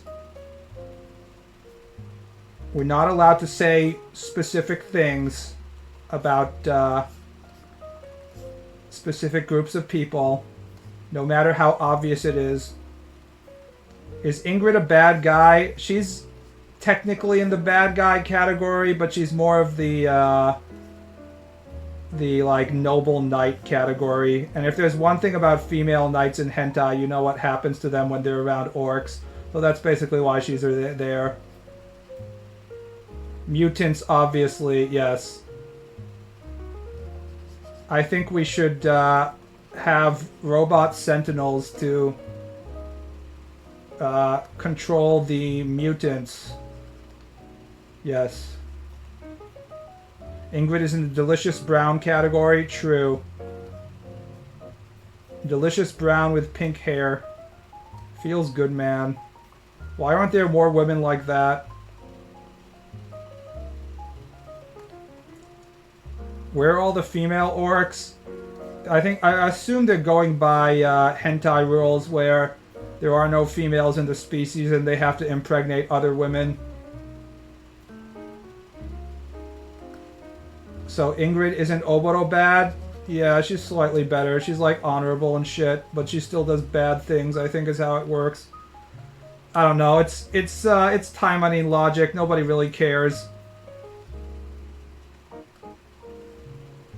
There's bad girls, but they only get about one or two scenes to be bad until their plans inevitably fail, and then they get gang raped by their own team of orcs or whatever. So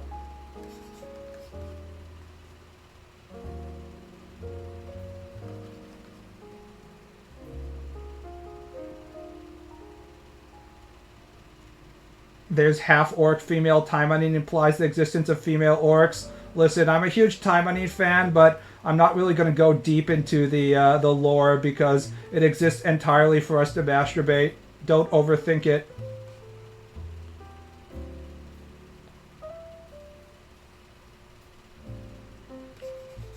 Watching you while you begin the sketches always amazes me how fast you get the shape in the first lines. You haven't seen shit. Anything that I'm doing on stream is actually like half speed. When I'm actually doing my manga by own drawing, where I already have an idea of what I want it to look in the first place, then I can basically draw complete pictures without any kind of, you know, rough draft or anything. Which is sort of what you need to be able to do if you want to actually make it as a mangaka, because if you can't do that, you're not going to have enough time to ever finish anything.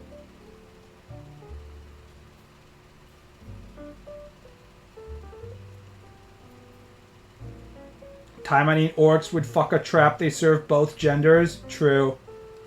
Taimanin still operates on the whole, if it's cute, fuck it category. So there's one bussy Taimanin boy who looks very effeminate, who I believe gets fucked by orcs.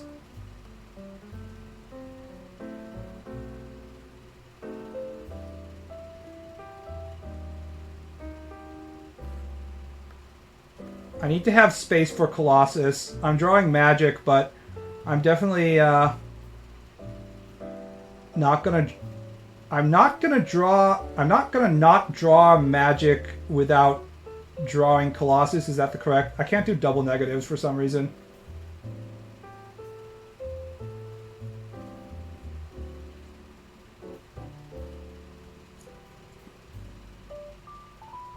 It's not really dynamic enough, the pose, though.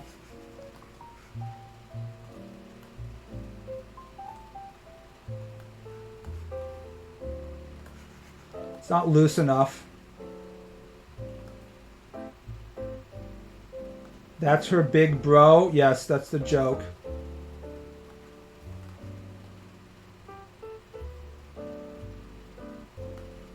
I can't draw an Emoto character who has a more famous brother without having some sort of implied incest joke. So that's what I'm gonna do.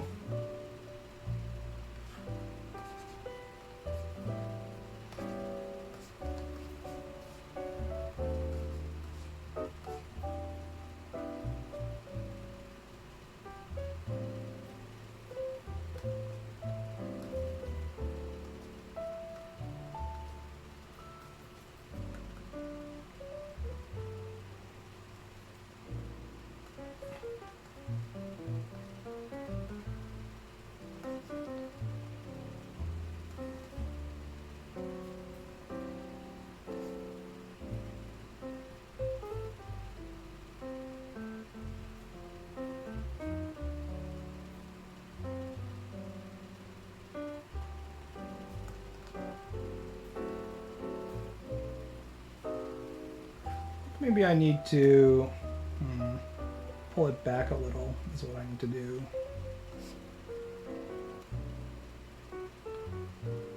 See, I usually like having enough space to have a nice big close-up of the face, because I'm a big face guy. But sometimes you have to pull back.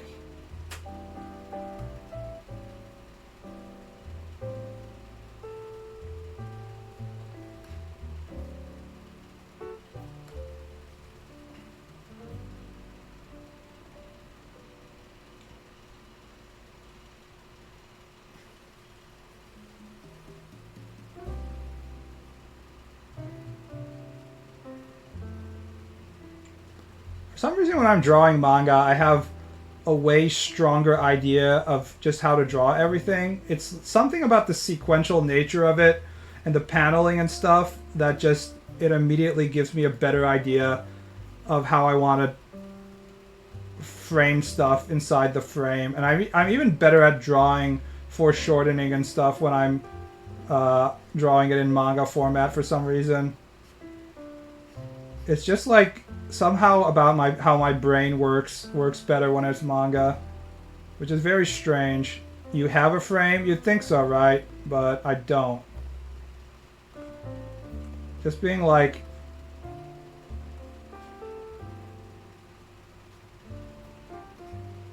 It's just, it's the difference between illustration and manga for some reason is different. You'd think that they'd be the same thing, but they're not. They're kind of like very different parts of your brain. I've seen a lot of YouTube videos by illustrators and mangaka who have also confirmed this, who have basically said that you'd think that they're same job, and as mangaka you have to do illustrations, and sometimes illustrators have to do manga as well, but they are actually very different, even before you even get to the plot and stuff.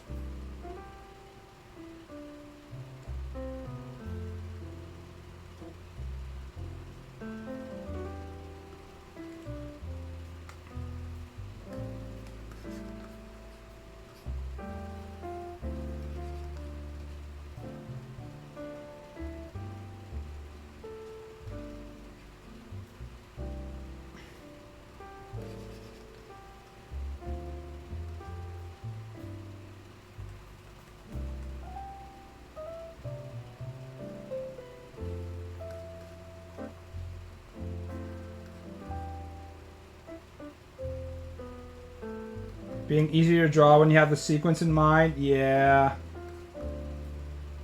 I don't know, man. Something about it.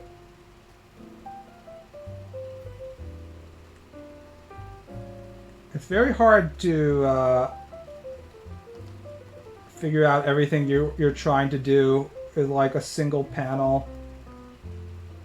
Like one image.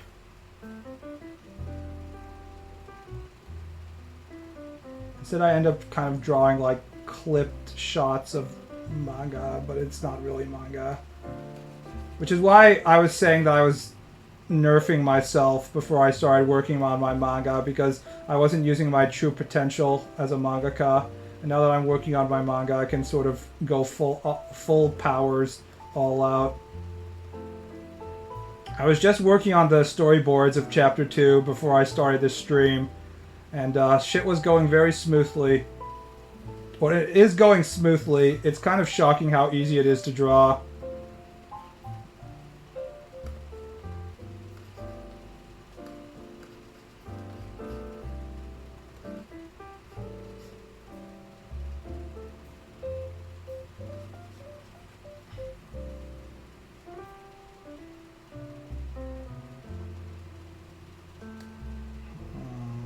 See, now it feels like too far out.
ahead and make it nice and big. Really take up a lot of space in the frame.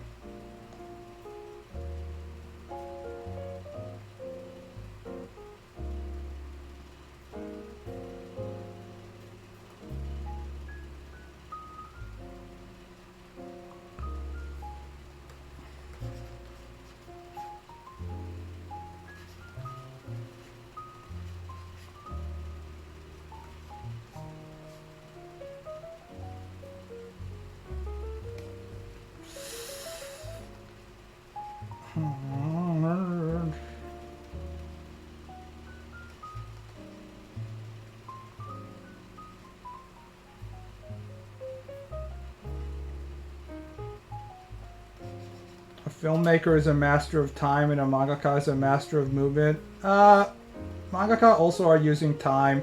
I mean, time and movement are basically the same thing. If we're talking in terms of like film and manga.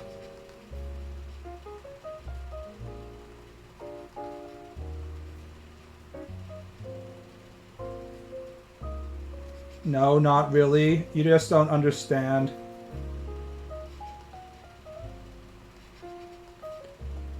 The time in which the reader takes to read through the panels and read the dialogue is how you create movement.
I don't know if I want to draw the Giga Sword. It's so much work.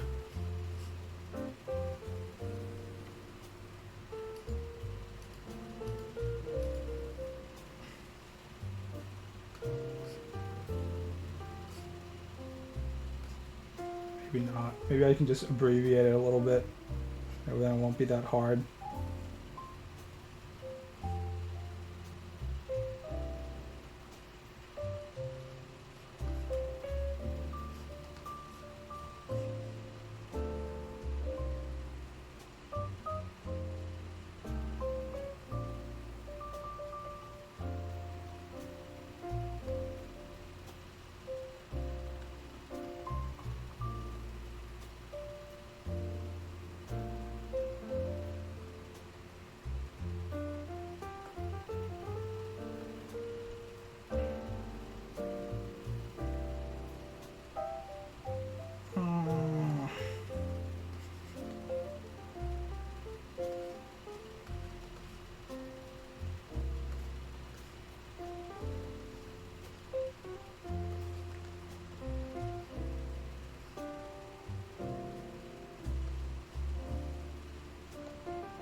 Guess this is okay.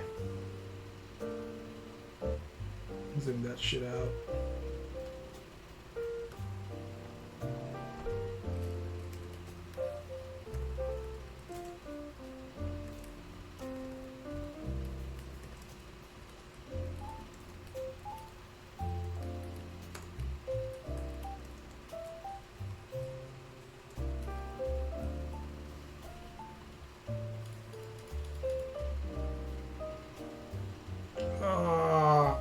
Can we go back to talking about like Futa Cox or something? This kind of critical theory about art and cinema and painting and manga is so boring.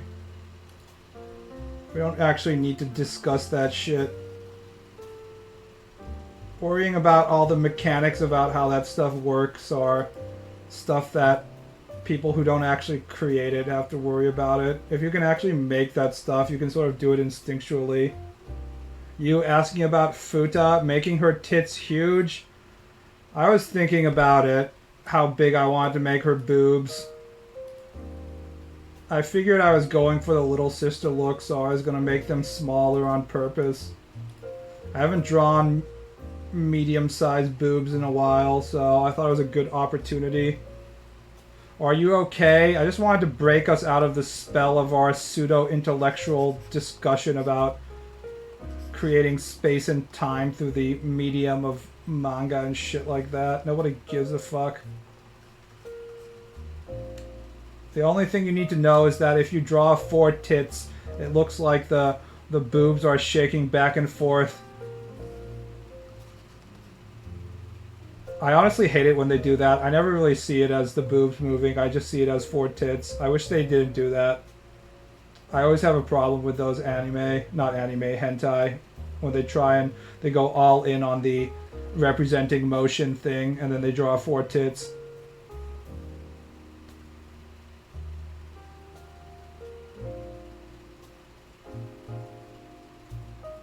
Dick Girls Docking is hot.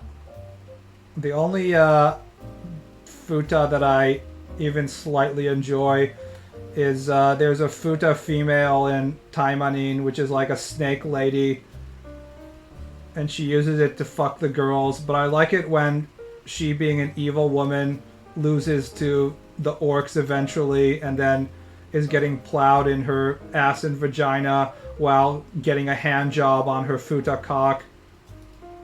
So, you know, as long as the Futa girls are losing instead of winning the cock battle, I guess I'm okay with it. But that's about it. Of course, there would be an evil snake woman. She's pretty hot. Yeah.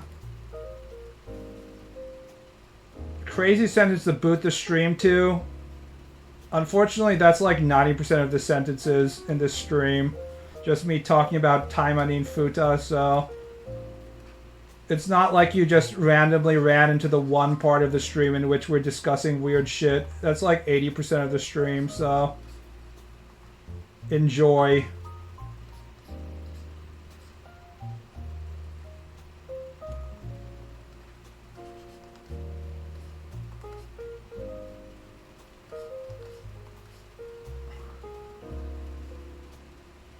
Evil dick girls. Their penis exists to fuck the good girls or something. I don't know how it works.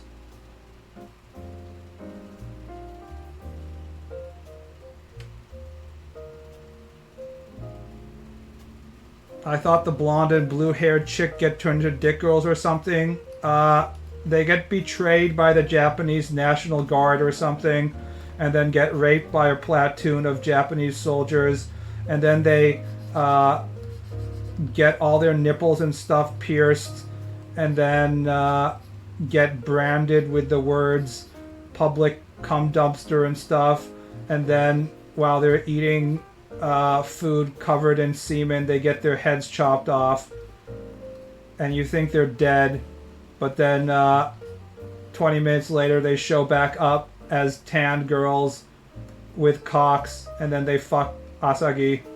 This is all in Taimanin Asagi 3, by the way.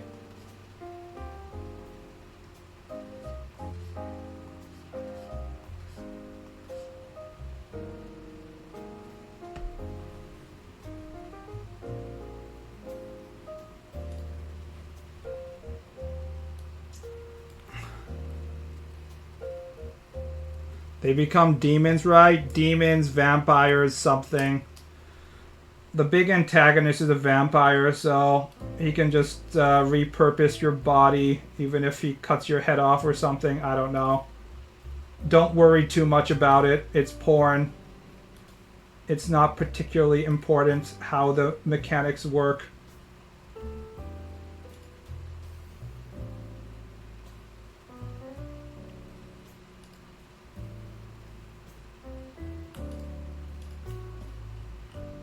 I'm trying to figure out how much of a Hime cut, you know, what do you call it, straight bangs I want to give her. How straight the bangs should be is always the question. There's different levels to straightness in bangs, so this is very important. Nothing is more important than the bangs.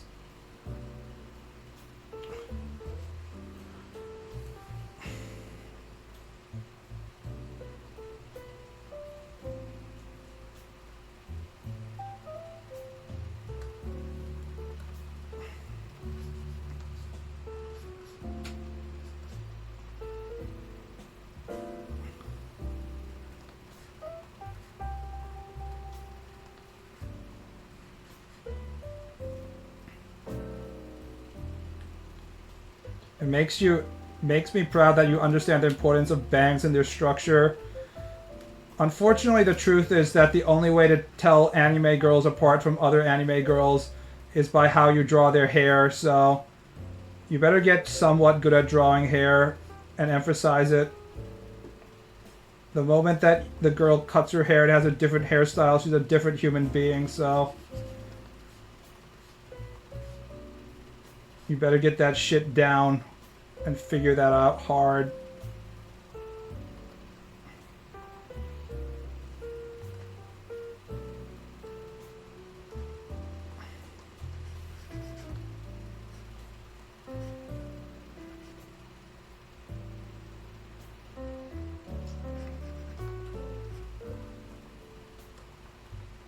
I hate short bangs.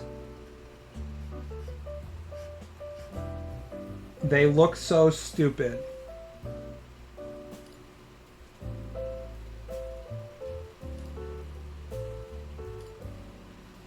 There we go. Incorrect opinions in this stream will be punished. Sometimes long bangs are good, sometimes short bangs are good.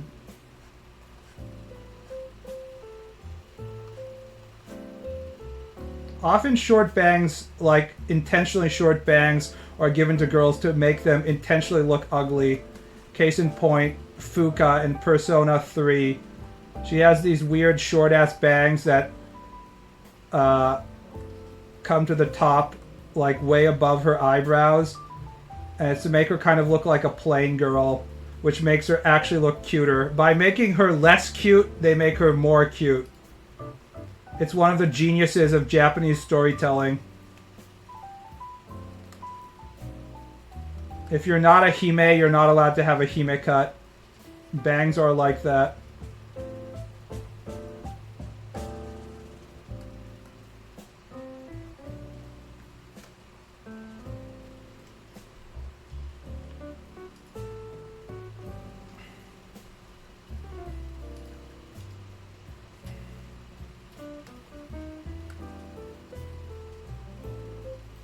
Are all the techniques in Japanese storytelling reliant on hair? Basically, yes. You would know this if you ever dealt with a Japanese woman and dumped her, because then her long black hair will start showing up in your shower drain, even though she's already dead, because she's fucking cursed you. Many such cases.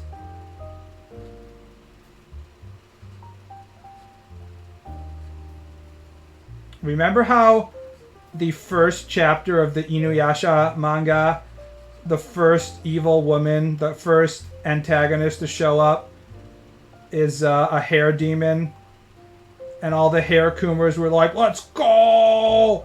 Hair demon! Oh! And then she like dies in 2 chapters because she's the first enemy. And everyone was like, no! No! Not the hair demon! No!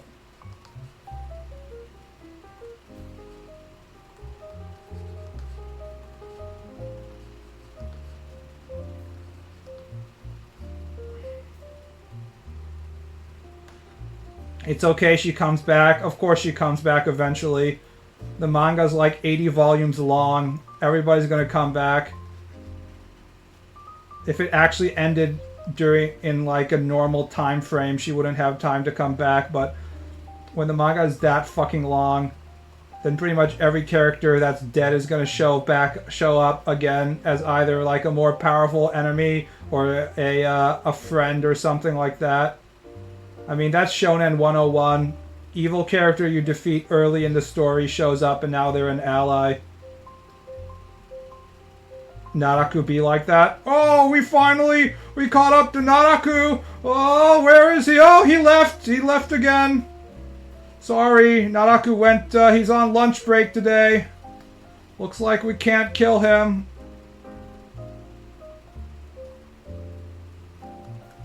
Too bad. Aw, gee. Looks like we're gonna have to chase after the motherfucker again. LMAO. Jujutsu Kaisen still at its final fight arc. I'm not gonna follow that shit. Somebody update it.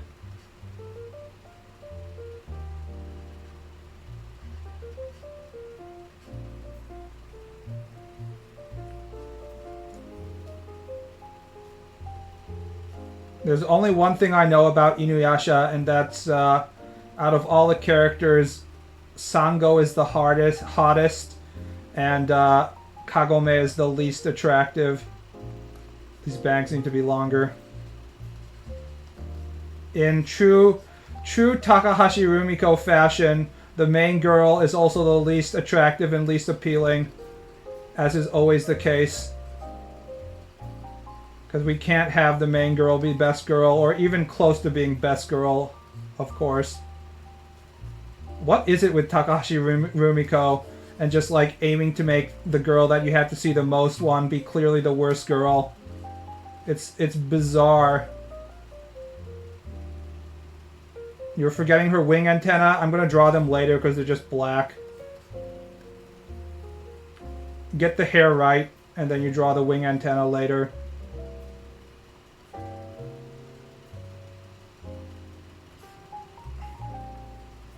It is the Takahashi way. I guess it is.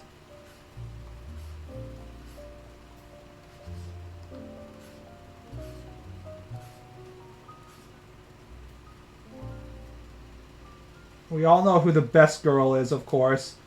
It's Sessho Maru's pussy. Hystrixia, is Sessho Maru a top or bottom?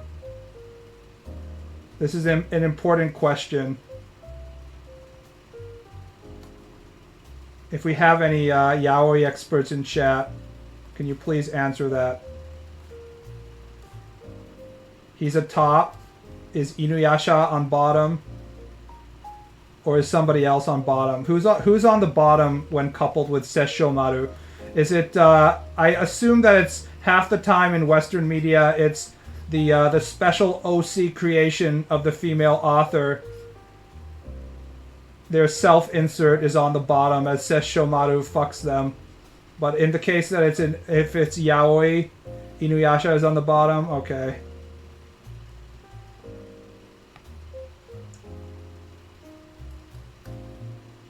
I feel like because Inuyasha is so early in the life cycle of Fujoshi, or not even Fujoshi, just female nerds, a lot of the Inuyasha fandom was still populated by heterosexual females or females consuming heterosexual content, like their OC female character getting fucked by Sessho Maru or something like that.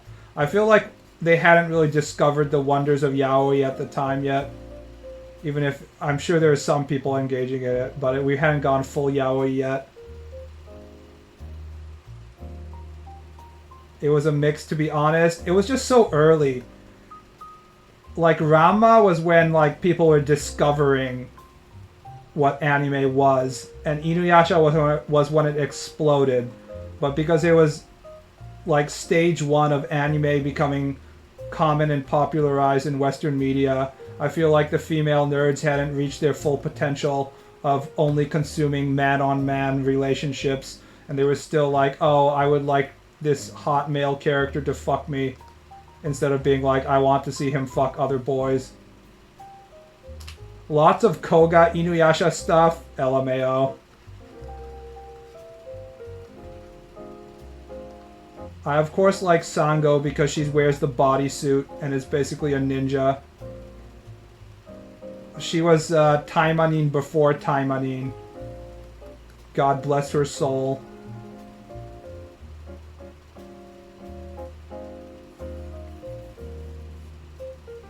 Rama awakened horny for me, redhead. She's only redhead in the anime though, and the color pages because it's black in the manga, so you have to convert it in your mind. I forget Koga was a thing. I can't remember who Koga was actually now that I think about it. For a second I thought that Koga was the pig in Rama, but that doesn't make sense. What was his name? Shit is getting mixed up. The Takahashi Rumiko verse is getting mixed up in my brain right now.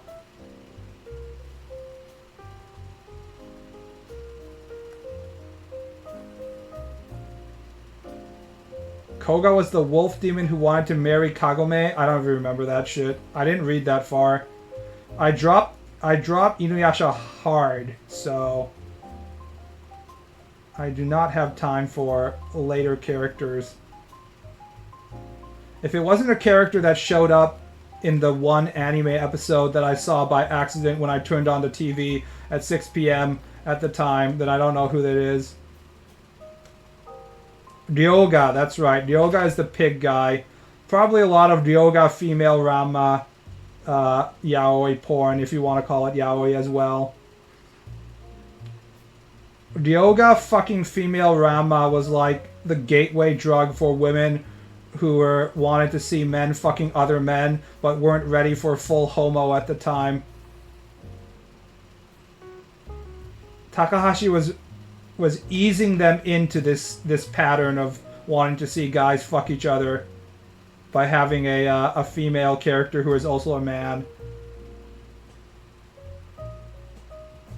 Koga and Inuyasha fought over Kagome a lot.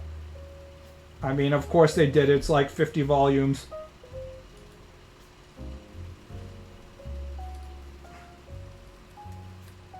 Inuyasha manga volumes.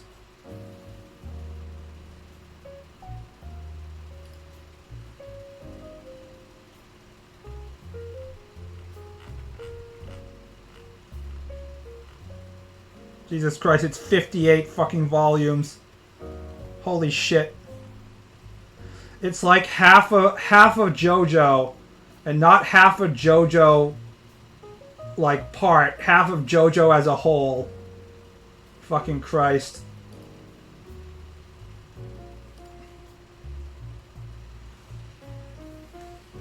Don't call me out like this. This is true. It really is a gateway. See, like when you're 12, it just seems natural. The sexual tension between Rama and Ryoga just seems natural as two men fighting over each other. But then you don't have to tax yourself on being like, no, it is forbidden love for two men to have sex.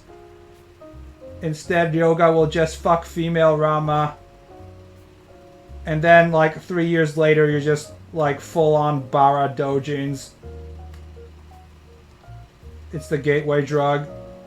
Around 11 or 12, when you haven't really figured out your sexuality of wanting to see guys fuck other guys yet.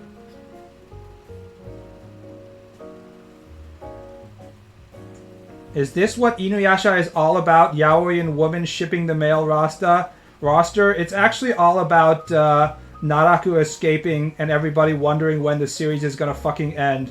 But yes, after it finally ended, it's become just shipping. Or it was probably one of the biggest shipping vehicles at the time.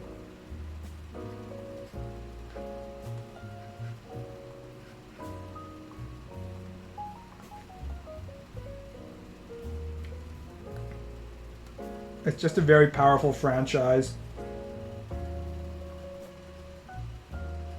Takashi Rumiko is just really good at designing characters that people want to create fan art about and want to get into Team Jacob versus Team Edward type situations.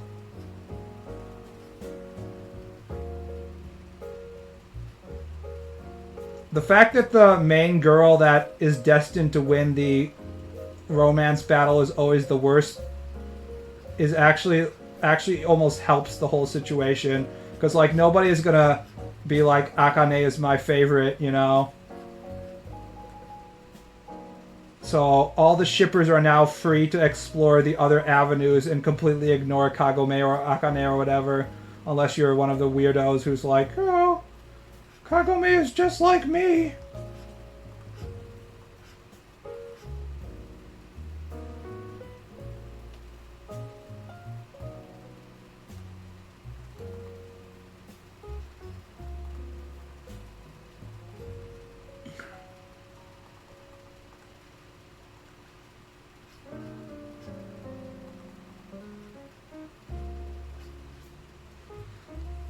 It's baby's first anime shipping service. Yeah.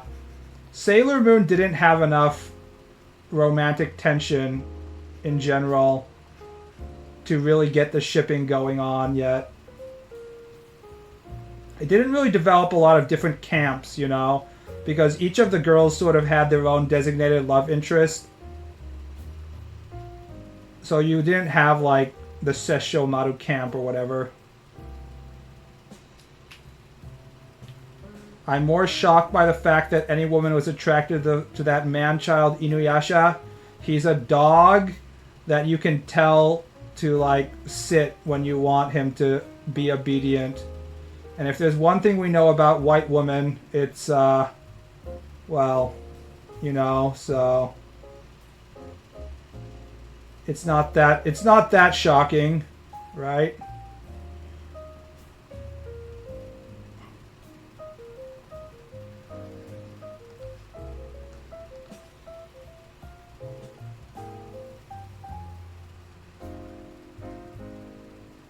He's even a big white dog, you know?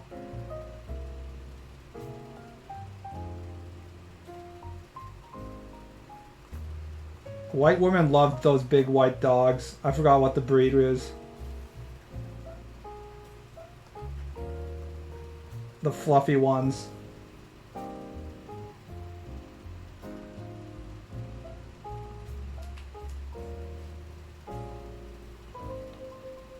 Inuyasha fangirls tend to like the idea of pushing around their boyfriend. Yes, now they can cosplay as Kagome.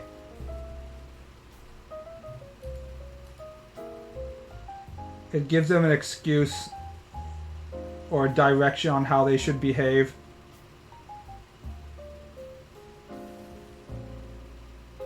It's golden retrievers. Yeah, but there's also like that... I forgot what it's called. There's the white fluffy ones that are really white. You know what I'm talking about? It specifically remains in my mind because there was a woman that was actually doing some You Just Know content with one of the white dogs. So...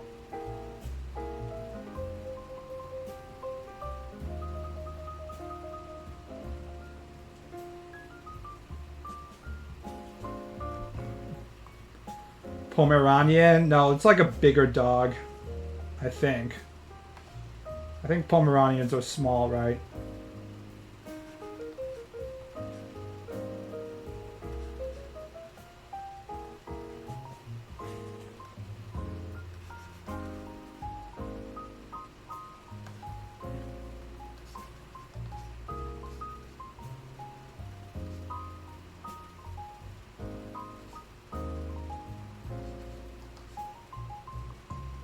Samoyed? I think that's what I was thinking of.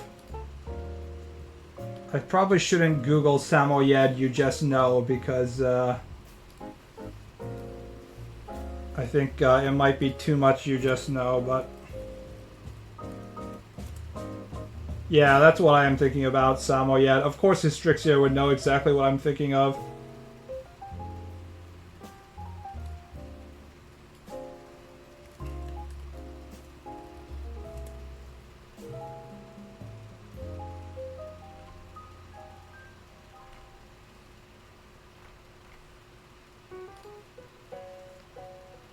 There was a woman in my neighborhood with 2 of them.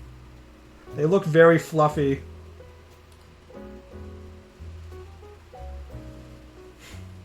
Tiny white woman. Yeah. There's a woman in my area that has St. Bernards, but I don't really associate St. Bernards in the same way with that sort of behavior as I do with Samoyeds.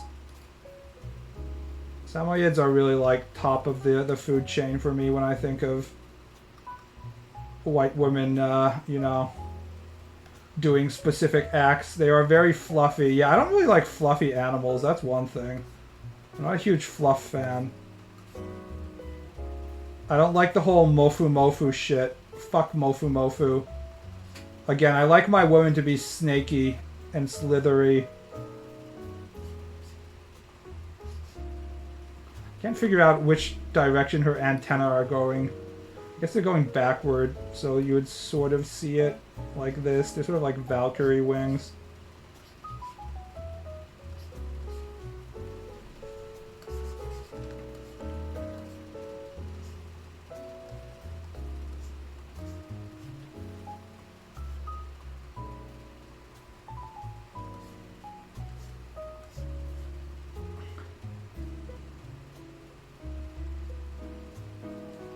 Do you like fluffy, hairy men? No, I don't. I don't like fluffy, hairy anything. My body is already overheating, it's too hot. I don't want anything extra that's gonna allow heat to build up around me. It fucking sucks.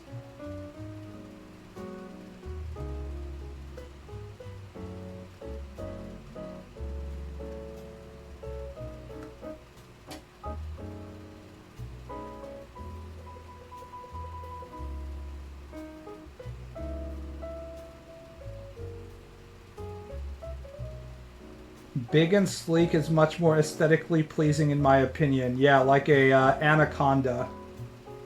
That's big and sleek.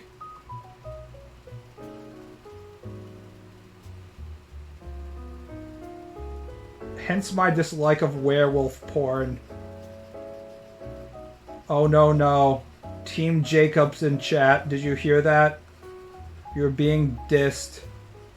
You gotta stand up for our boy Jacob.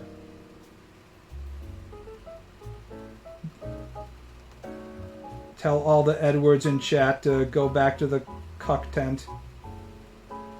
Regular hairy men are fine. I wish I had chest hair that looks like Burt Reynolds. That level of chest hair, that would be sweet.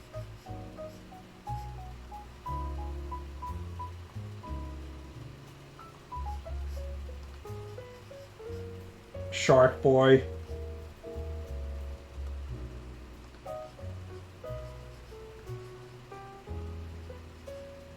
Shark Boy and Lava Girl.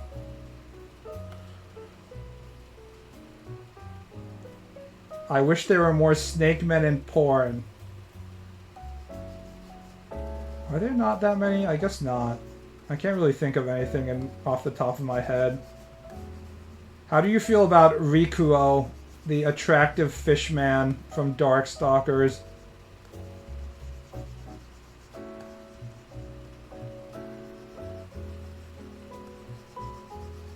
He's kind of a pretty boy.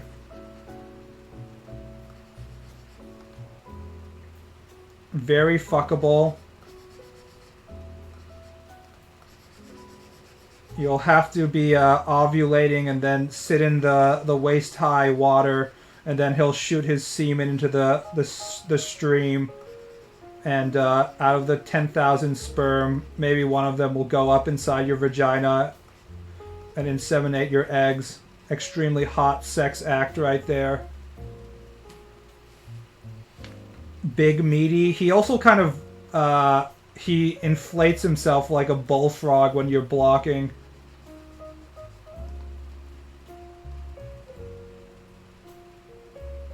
What is Magik complaining about, BB? If you're a little sister, there's only one thing you're complaining about toward your brother. The fact that Oni-chan refuses to have sex with you. That's just the way it is. I learned that Colossus was about to marry Kitty Pryde when I was Googling the Wikipedia before drawing this, but before he could walk up the aisle, his sister cast a spell on Kitty to make her regret her decision of marrying Colossus or some shit. It didn't say the reason why, but I assume it's because she wanted Oni-chan's gigantic metal cock inside her. So I think it's about accurate.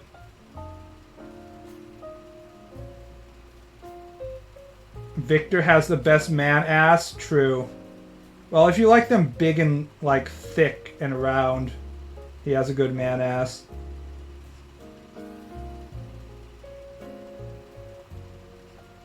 Dorohedoro doing us a service. Dorohedoro is servicing a lot of different sexual fetishes, including muscular women.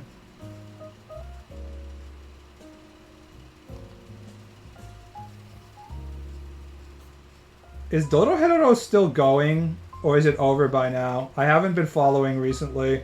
I haven't followed it in like 5 to 10 years.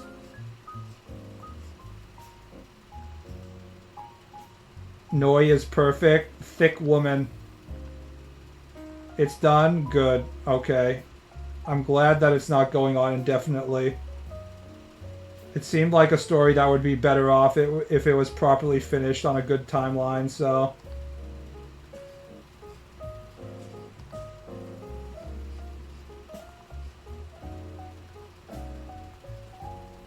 The anime is still going, but the manga is done.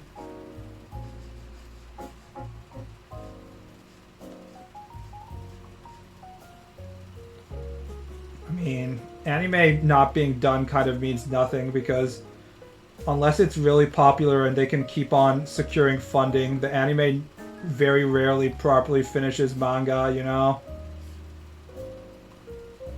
It's so much more likely that they have to, like, cut the anime short in some way or the other, so... I don't really worry about whether the anime is still going or not, usually. It has to be stuff for, like, truly popular franchises like Shingeki or something like that. We don't really need hundreds of volumes of Dorohedoro like we need, you know, 56 volumes of Inuyasha, so... In general, manga stories should not go longer than 40 volumes, is my expert opinion. There are very few stories that you can't finish within 35 volumes, and once they go longer than 35 and get to like 40 range, it usually ends up dragging pretty badly.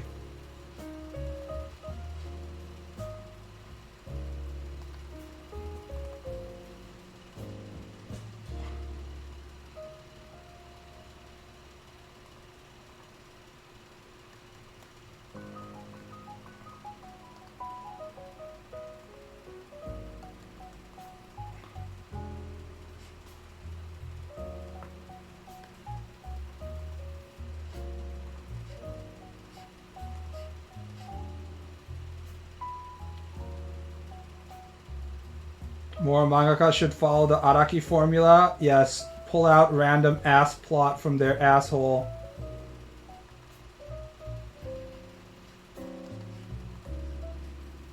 If you think that the evil character should be more powerful, just give him a new power halfway through the manga. And be like, Killer Queen was blowing up time. That makes a lot of sense. Thank you, Araki. But yeah, they should make different parts if they just want to keep on going. Stories sort of have their ups and downs, and when you try and drag them out forever, then it gets very stagnant. Introduce powers just to use them once? Yeah. Killer Queen bites the dust!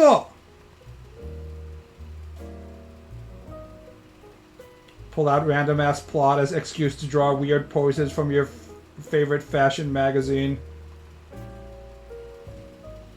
Just straight up draw images from Michelangelo anatomy studies.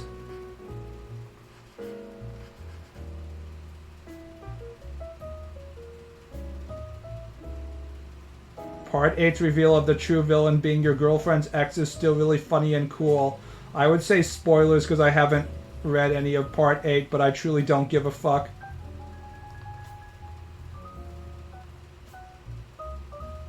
Say what you will about Araki, it's not like anything else, at least.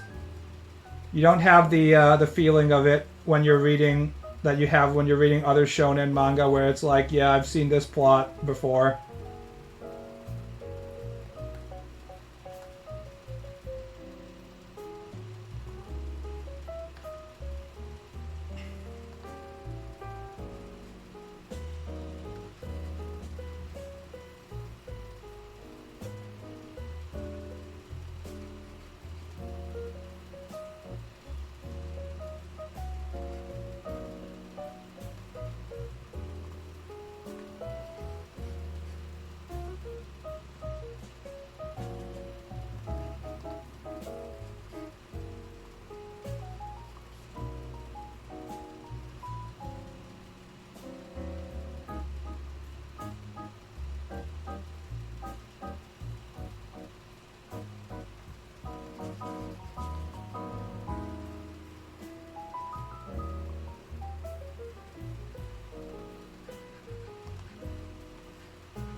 Is it really a spoiler if you don't intend to consume that media? If not, then Star Wars cannot be spoiled currently.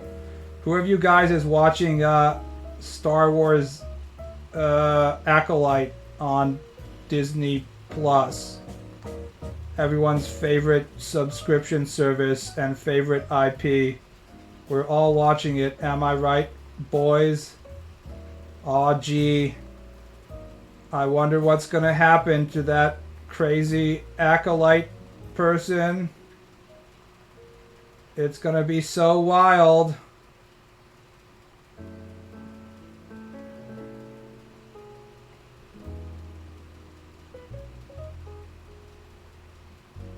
Not interested, but how will you be able to keep track of the crazy Star Wars plot if you don't watch the end of credits sequence where they're all eating bantha meat and they're like, haha, remember that?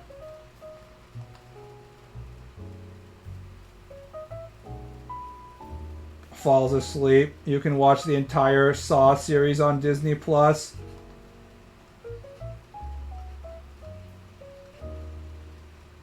That's good information to have. I'll make sure to tell my child that instead of watching Disney Plus Star Wars, they should be watching Disney Plus Saw.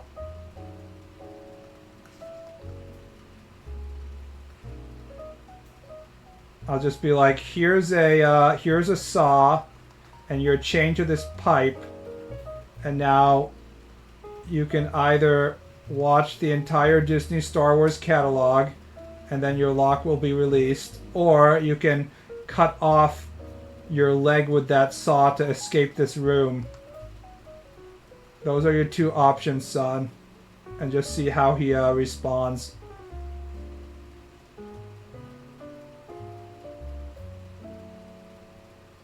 I love it how Ubisoft decided to do Uncharted 4 but in the universe of Star Wars without showing anything that was exciting for Star Wars base. No Jedi, no Sith, no such stuff. If anything, I think it's the opposite. If they're not showing any Jedi or Sith, I think that's cool. Over-reliance on Jedi and Force shit is part of the reason why Disney Star Wars is bad. When they were like, we have this Star Wars universe, we can tell any stories we want. For the movies, they're just like, okay, we'll have the exact same fucking story as Star Wars 4 through 6.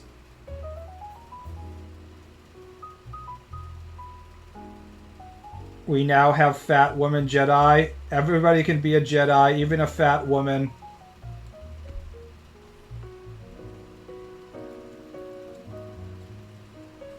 But with blue milk, true.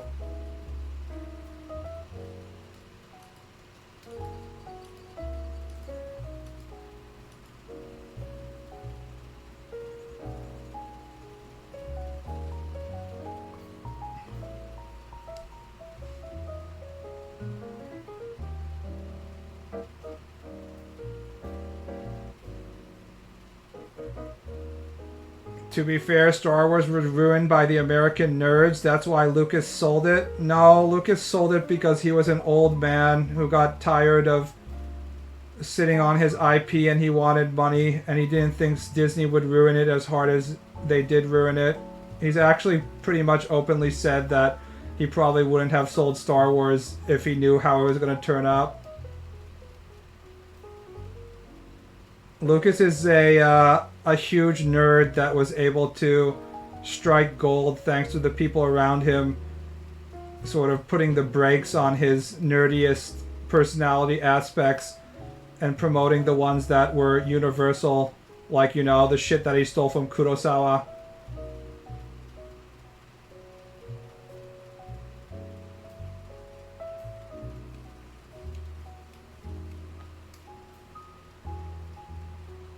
Lucas stole it all from Dune? No, he straight up stole it from Kurosawa. He actually has said it. Star Wars is just Hidden Fortress 2.0.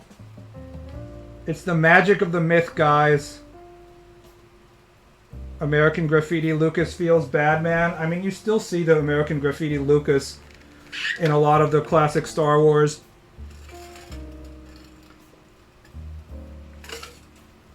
The whole we're driving our hot rods in the desert thing. That's why it still has soul, despite the prequels being bad in a lot of ways. Once you take away that individual memories about how some things are cool and what you like and stuff like that, and you just have endless corporate slop, that's how you get Disney Star Wars that nobody likes or cares about.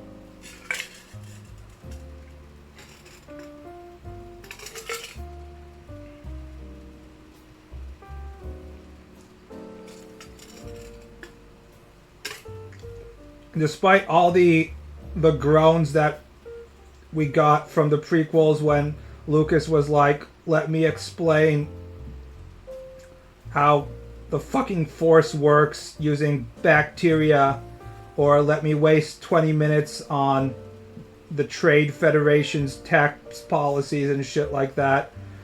And we were all like, goddamn, this sucks. At least you could sort of feel that this was what Lucas thought was important when he was producing something. And when you get to Disney Star Wars, it's just like, hey guys, we're not like Lucas, we don't have boring tax shit. You know what you guys love? You love Chewbacca. You like Chewbacca, right? Chewbacca's back. You like Han Solo. Han Solo's back, guys. Remember Han Solo? Remember Chewbacca? Oh, you like that plot of local underdog boy, farm boy, he's a girl now, going into space? Well, you're going to get more of that, you know.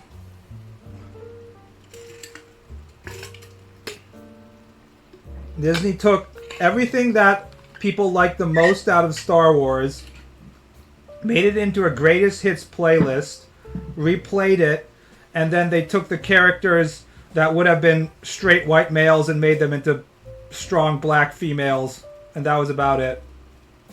They didn't have a single original idea, and as a result, it just feels soulless and corporate throughout the whole thing.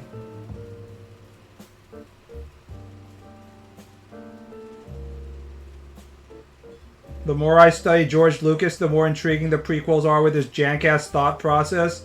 I don't know if he's actually said this, but I'm sure someplace in his jank-ass brain he was like, you know what we need in this movie? It's not complete until we have, like, some sort of Jewish, Italian stereotype, and then also this minstrel show stereotype.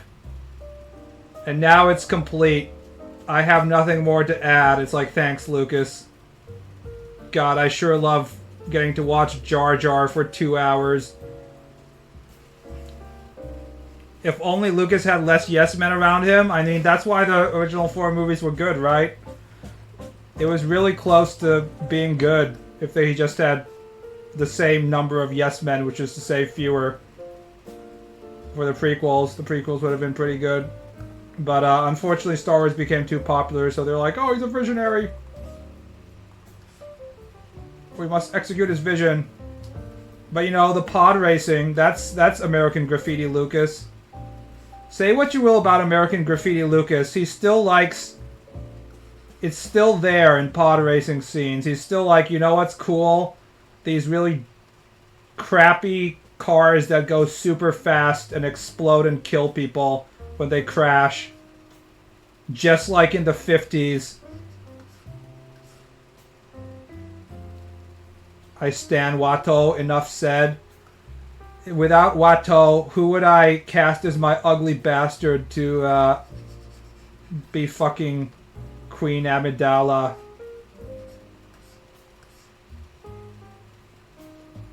Oh, Annie, please don't watch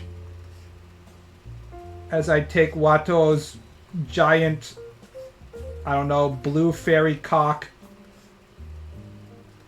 I'm sorry, you just can't satisfy me like Watto can.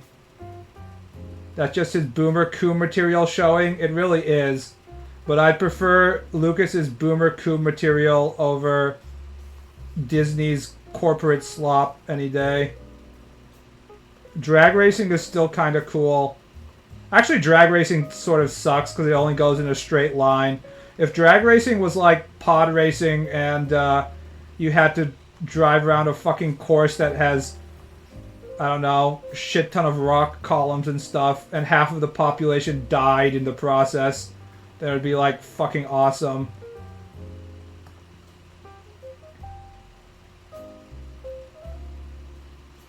There's always the whole Hutt Syndicate. What does Jabba's cock look like? I'm sorry, Han. I've already been trained by Jabba-sama's fat slug cock. There's no way that he could actually stick a penis in a woman without, like, crushing them with his weight. Jabba is a futa, to be honest. Hot. Submissive and breedable Huttussy? Is that what we would call it? Hussy, I guess. Huttussy.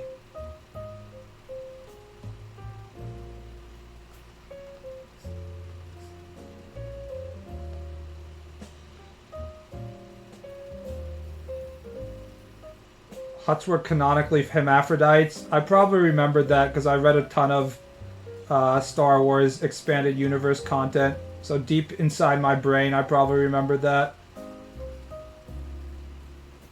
But it's been a while.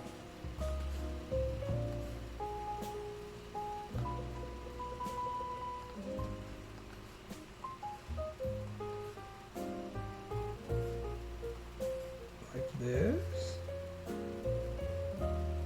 Until Disney changed it. Why would they change something like that? What's the point?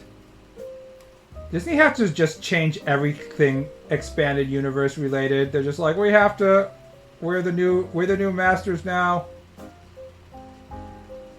Anything you enjoyed, written by a lot of very talented science fiction writers over the course of 30 years, it's all retconned. It's all gone. Like, oh gee, thanks Disney. That's really helpful. Surely, now that you've retconned all of this Expanded Universe shit, you won't be starved for content going forward. Good job, dumbasses. Because it's fucking Disney, yes. It's not even just Disney, it's just corporations. It's kind of like in basketball, when a new owner buys a team. The first thing they do is they'll like fire all the general managers and they'll trade all the players and stuff like that because they want to have their own team, you know? They want to feel like they're doing something. They'll just like trade all their fucking assets so they can get a star, and then like 2 years later they're like, oh my god, this was a horrible mistake. What was I doing? And this happens every single time.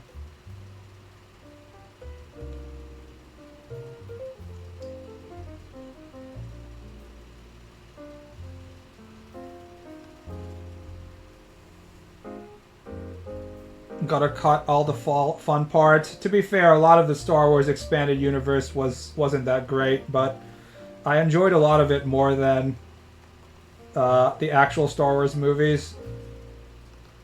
There wasn't a lot of nerd content back in the day. It's hard to believe that growing up in the 90s and 2000s that they weren't selling a shit ton of stuff to nerds, but they weren't. They hadn't discovered, corporations hadn't discovered what good customers nerds were at the time. So you would, you'd get your expanded universe books and you'd enjoy them, and that was that.